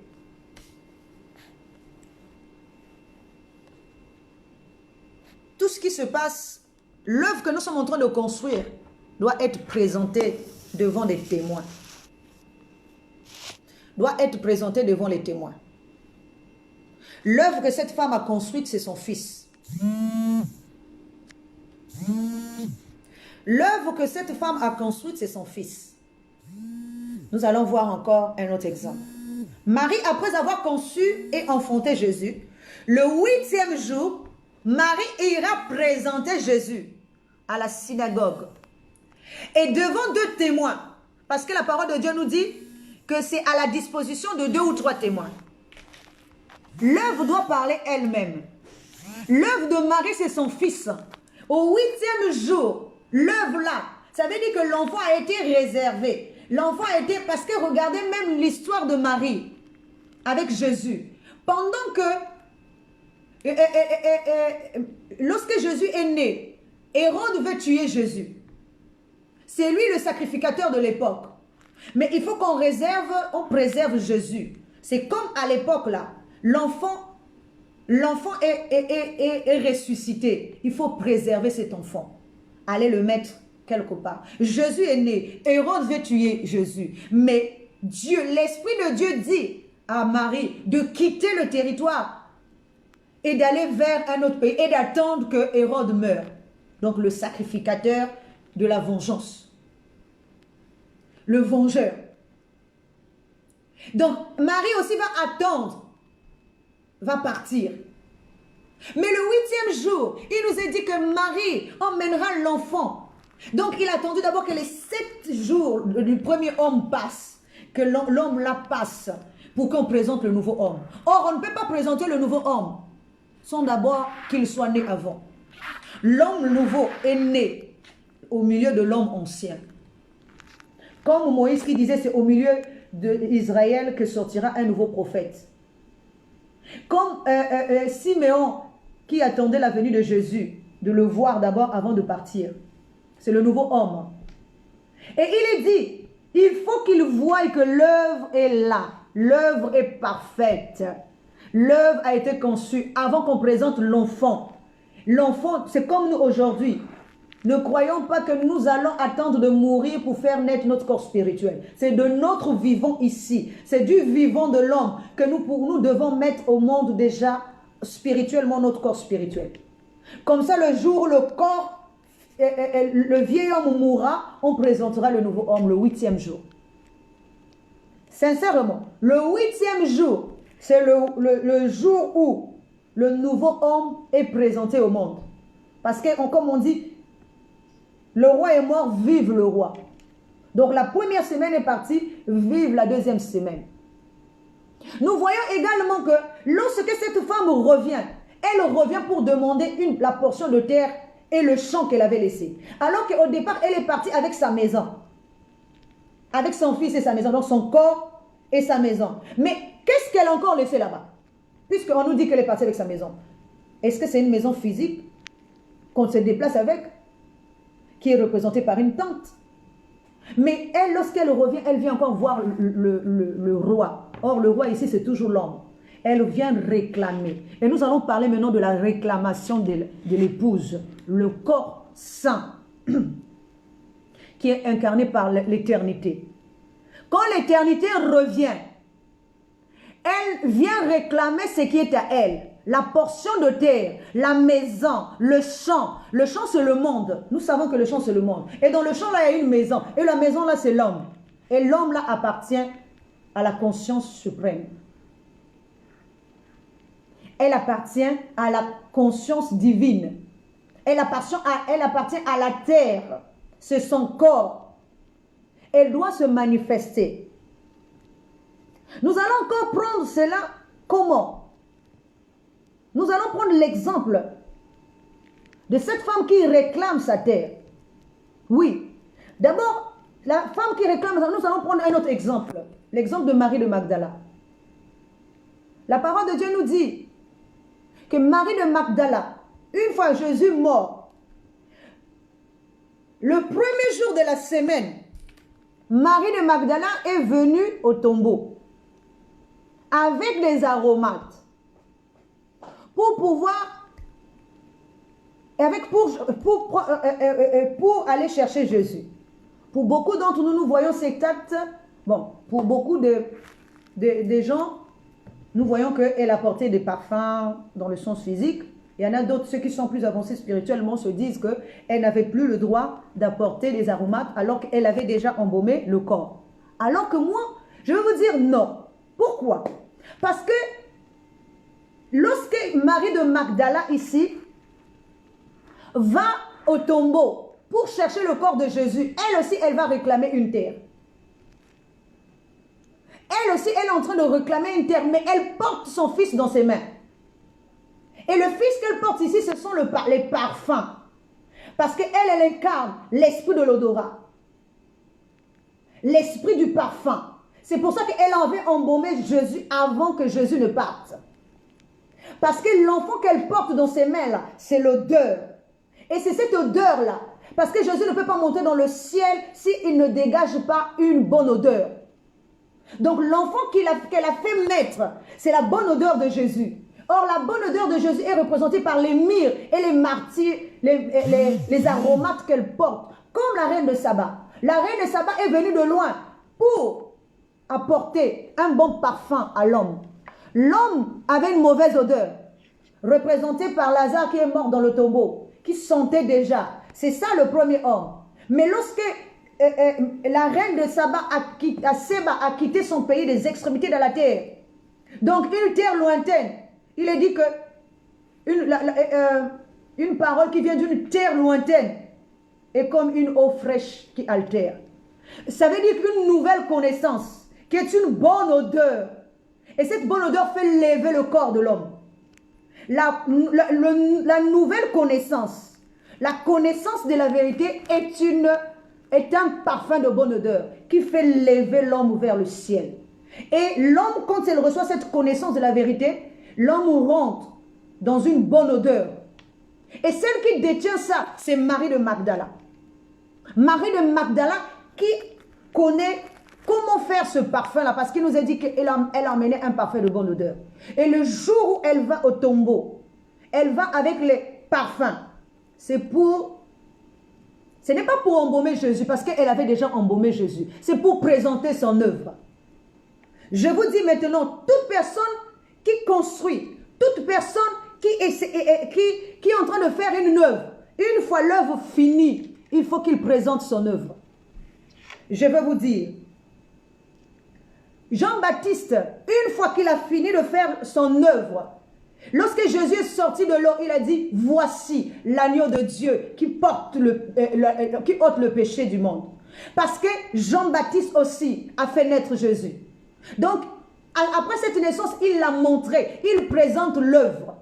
Voici l'agneau de Dieu, il présente son œuvre au monde.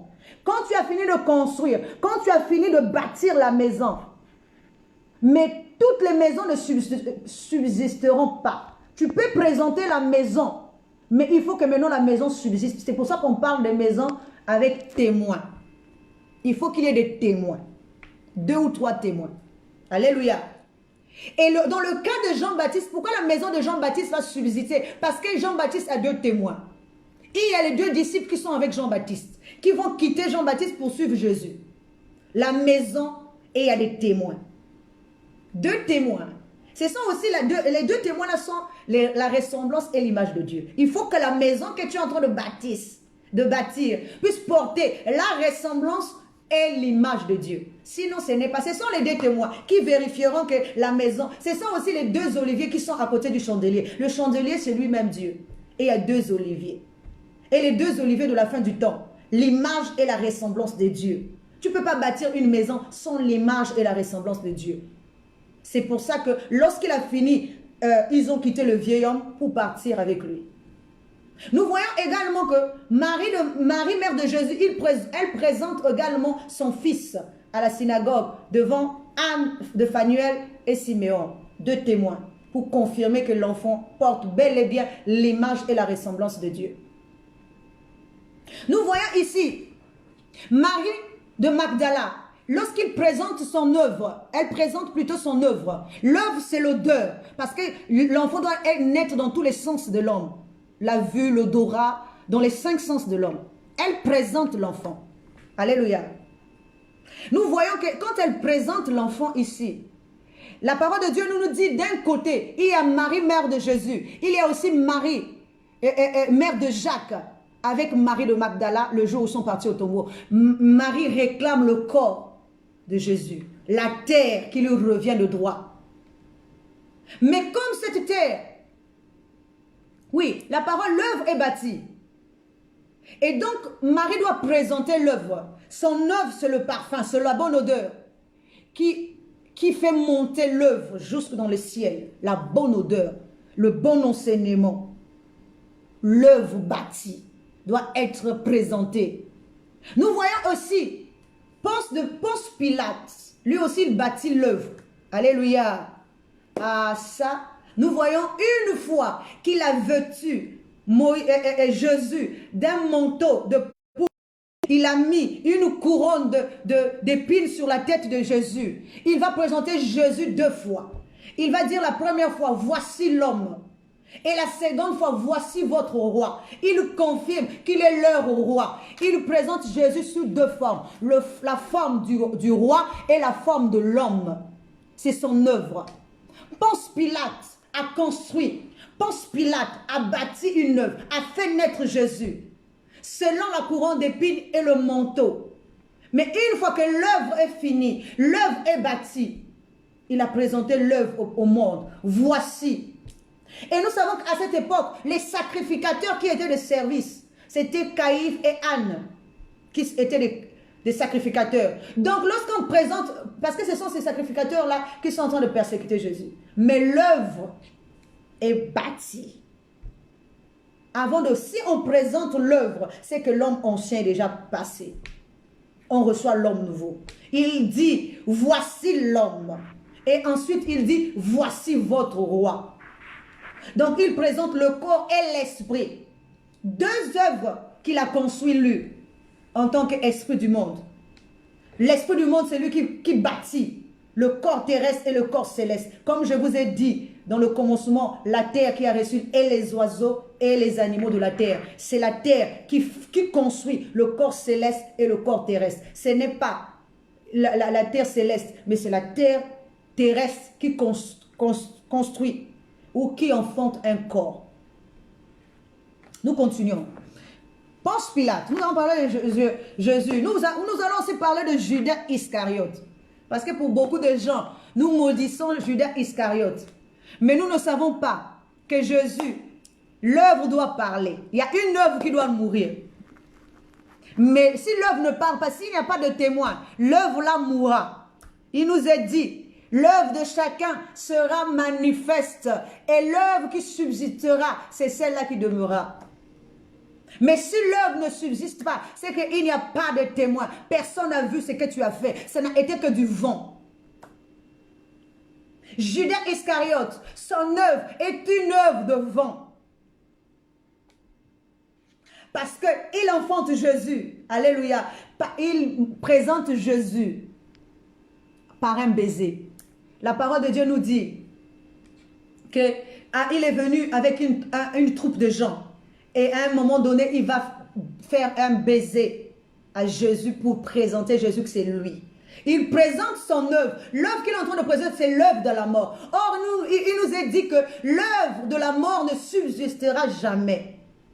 Parce qu'il n'y a pas de témoin pour confirmer bel et bien. Il n'y a pas de témoin. L'œuvre de la mort aussi, c'est une œuvre. Chaque corps est une œuvre. Et elle doit naître dans toutes les dimensions. Et quand elle naît, chacun d'eux présente son œuvre. Mais l'œuvre qui subsiste, c'est celle-là qui demeure. Alléluia. Jésus lui-même dit dans Jean 17, 4, « J'ai achevé l'œuvre que tu m'as donnée à faire. » Quelle est l'œuvre que Jésus a faite? Jésus a restauré la terre. Jésus a restauré la terre. Comment? Il a ravivé la terre en réveillant tous ses sens, tout ce qui était mort dans la terre, tout ce qui n'avait plus vie, les yeux, les oreilles, la bouche, le goût, tout ça là. Il a ramené à l'homme tous ses sens afin de lui redonner une vie nouvelle. C'est l'œuvre de Jésus. Jésus dit, j'ai achevé l'œuvre que tu m'as donnée à faire. Et la présentation de cette œuvre-là, c'est le jour de la Pentecôte. Chaque œuvre doit être présentée. Et il faut les témoins. Et les témoins, c'est la ressemblance et l'image de Dieu. Ce sont les deux lois, les deux consciences, l'image et la ressemblance qui doivent venir habiter dans le corps présenté. L'œuvre que Jésus a faite ne s'est pas présentée. Il faut que lui meure. Le premier homme meurt. Et le 8e jour apparaît l'œuvre maintenant. Mais l'œuvre a été construite. L'œuvre a été faite avant la mort de Jésus. Le vieil homme. Parce que le corps de Jésus, c'est le vieil homme qui doit mourir. Mais le nouveau homme, c'est l'humanité qu'on présente, l'œuvre conçue. L'œuvre présentée. Le 8e jour, le jour de la circoncision. Le jour où un nouveau homme apparaît. L'œuvre de la construction. Nous voyons que dans la Bible aussi, il y a 3 Maries. Il y a Marie, sœur de Moïse, Marie, mère de Jésus, Marie de Magdala, même 4. Et il y a Marie, ce sont des dimensions là. Ce sont des consciences. Marie, mère de Jacques. Toutes elles s'appellent Marie. Pourquoi? Parce que ce sont des consciences de chaque dimension. Et nous voyons ici, parce qu'il y a quelque chose que je voulais soulever. Ah, c'est quelque chose de très important. Nous voyons que Pour beaucoup qui rejettent la femme, qui disent que parce qu'ils voient les choses de manière physique. Bon, je ne vais pas m'attarder sur ça, mais je vais m'attarder sur Marie, sœur de Moïse, la conscience de Moïse, la première conscience de Moïse. Parce que Moïse va avoir 3 consciences aussi. Marie, sa sœur, Séphora, son épouse, la femme étrangère, et ensuite viendra la femme éthiopienne. Bon, ça c'est une autre dimension. Mais je vous parle de Marie. La parole de Dieu nous dit quelque chose. Dans Michée 6,4. Car j'étais fait monter du pays d'Égypte. J'étais délivré de la maison de servitude et j'ai envoyé devant toi Moïse, Aaron et Marie. Alors c'est quelque chose que beaucoup de gens ne voient pas. Nous allons voir ici que le salut d'Israël n'est pas venu seulement par un seul homme. Le salut d'Israël est venu par 3 esprits. La parole ici cite Marie au même titre que ses 2 frères comme sauveur d'Israël. Donc c'est pour ça que nous voyons que Marie qui incarne la conscience, elle aussi, elle a été mise en quarantaine pendant 7 jours. Parce que quand elle est en quarantaine, c'est vrai qu'elle est châtiée. Mais c'est pour que, regarde Marie et Aaron. Les 2 ont péché, mais il n'y en a qu'une seule qu'on a frappée, Marie. Pourquoi? Parce que Marie incarne la conscience. Quand la conscience faute, elle aussi, elle fait fauter les autres. Mais pour qu'elle soit préservée, il faut qu'on lui donne la maladie. C'est-à-dire les fléaux, la maladie qui lui tombe, et pour qu'elle soit mise en quarantaine. Pour que lorsque tout va être déraciné derrière elle, elle soit la réserve de Dieu qui sortira pour apporter la bonne nouvelle. On va voir ça, parce que là, nous sommes en train d'arriver à la fin. Ah, je voulais, avant de finir aussi, j'ai pris un exemple de Joseph. Alléluia. Alors, donc, je disais que Marie qui est mise en quarantaine pendant 7 jours à cause de la lèpre, de la punition de Dieu, parce qu'elle a parlé mal de son frère. Parce que c'est une conscience qui a parlé mal de son frère. Et ça a été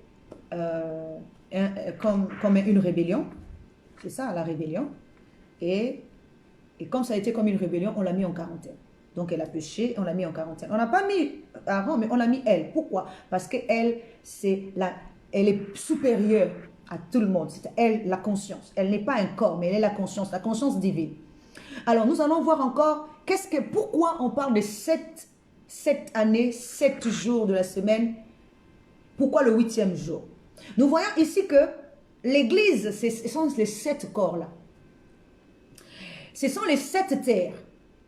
Mais, or, la 8e terre, c'est toujours celle qui a été mise en réserve. C'est l'une des 7 terres qui a été encore mise en réserve. Ou encore, elle ne sortira que des 7 terres. C'est pour ça qu'on la met en quarantaine. Comme Marie a été mise en quarantaine. C'est pour ça également que nous voyons que l'Église de fin de temps, elle aussi, elle apparaîtra le 8e jour.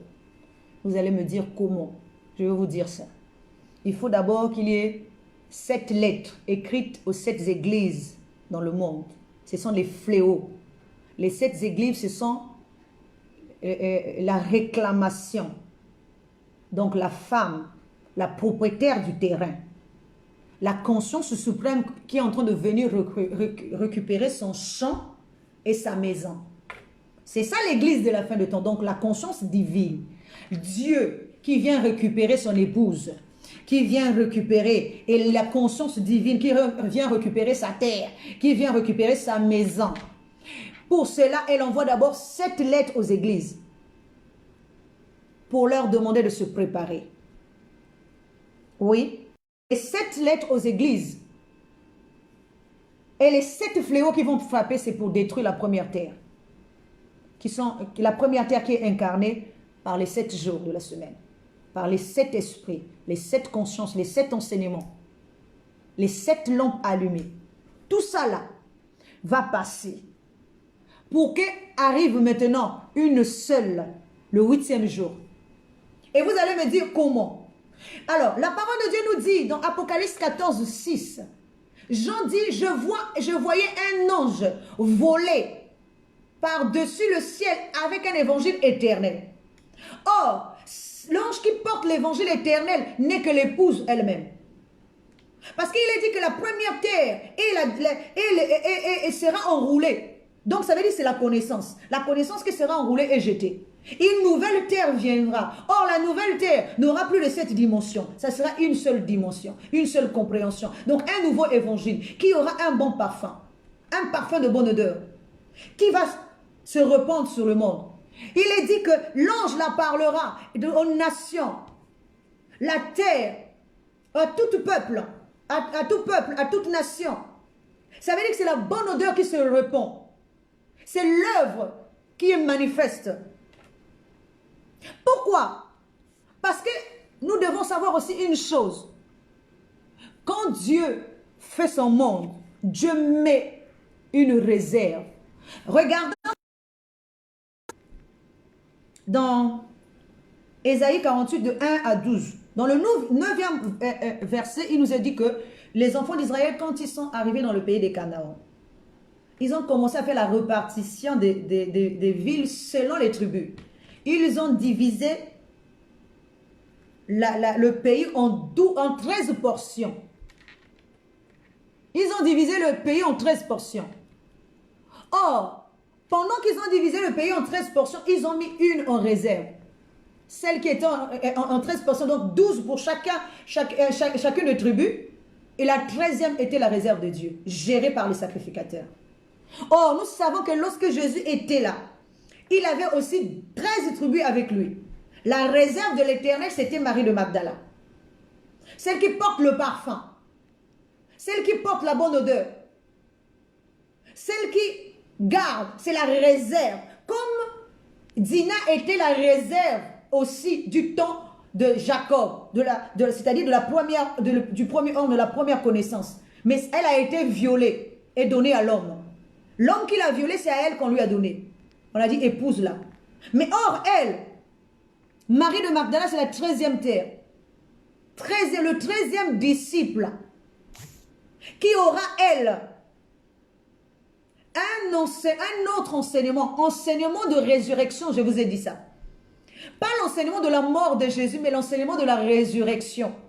Parce que elle a été la réserve, la terre nouvelle, qui a été mise, que ceux que les gens ne connaissent pas, la terre rejetée, qu'on n'a pas associée, mais dont ils ont pris à témoin. Ah, c'est compliqué.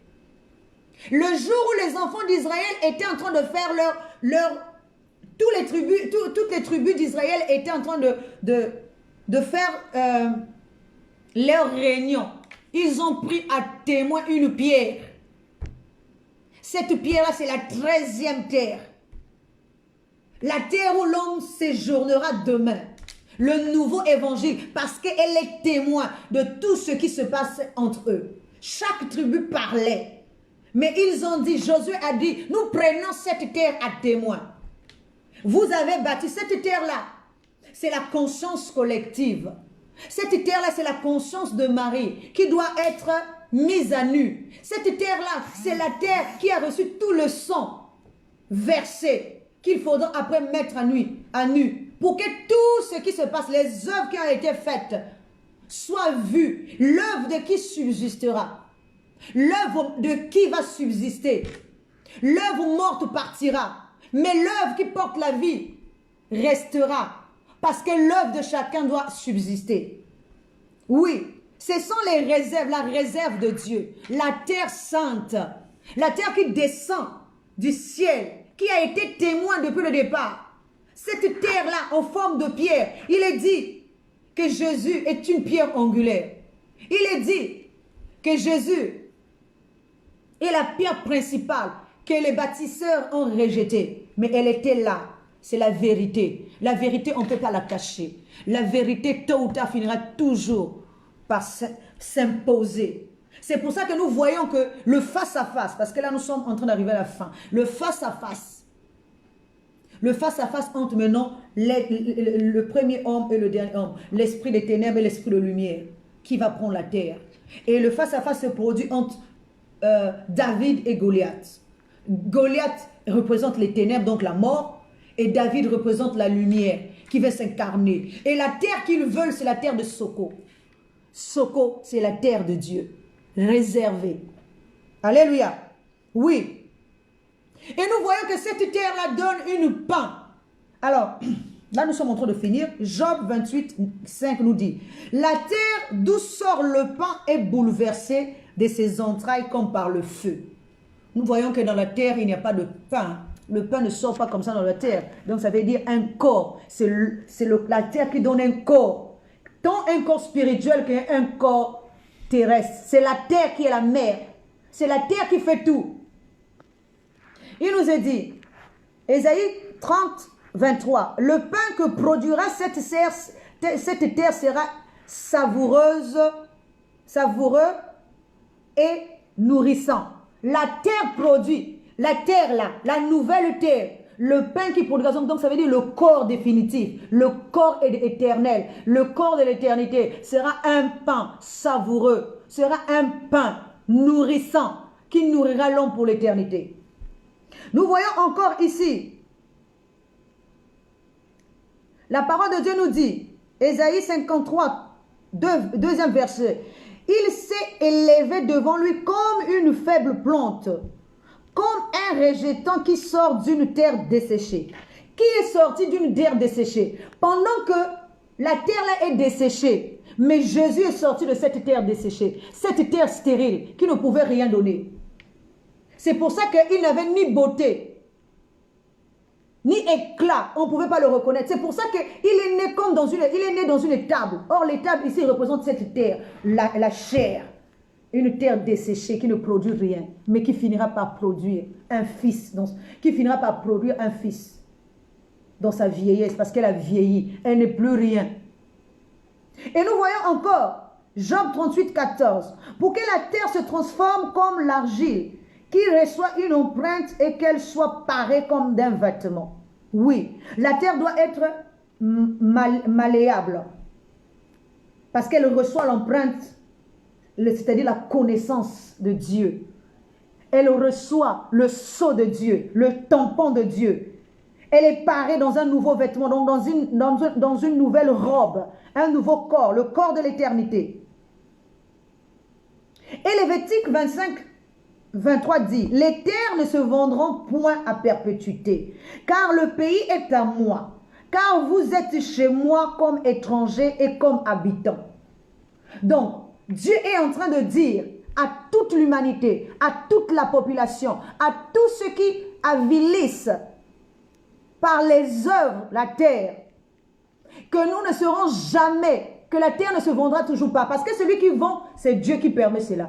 Mais demain, quand il ne permettra plus, tout cela s'arrêtera. Parce que nous sommes sur ce pays-là, sur la terre, comme étrangers et comme habitants. Soit nous sommes habitants ou soit nous sommes étrangers. Si nous sommes étrangers, donc nous ne sommes pas enfants de la terre. Mais si nous sommes enfants, donc nous sommes habitants. Si nous sommes étrangers, donc nous sommes de passage. Donc celui qui périt, c'est lui qui est en train de passer. Mais si nous sommes habitants, nous sommes donc issus de cette terre. La nouvelle Jérusalem, celle qui descend d'en haut, est différente parce que c'est elle qui porte la bonne odeur. C'est elle qui va présenter son fils, l'œuvre parfaite de bonne odeur qui sera agréée. Parce que c'est l'odeur qui est agréée, qui monte dans le ciel. Dieu, pour agréer quelque chose, il faut que ça soit une bonne odeur. Sinon, il n'agrée rien. Dieu ne mange pas les méfaits de main d'homme. Que vous soyez bénis. Nous sommes en train de nous battre ici pour pouvoir récupérer une terre sainte, pour entrer dans le corps de l'éternité.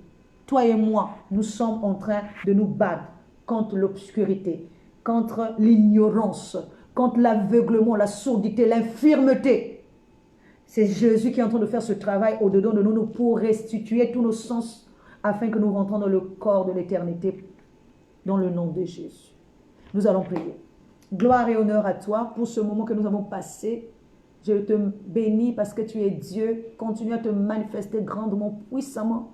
Fais que tout soit honoré, élevé, glorifié dans la vie de l'humanité. Et ton nom aussi soit glorifié à travers l'homme. Sois honoré encore dans le nom de Jésus, j'ai ainsi demandé. Amen.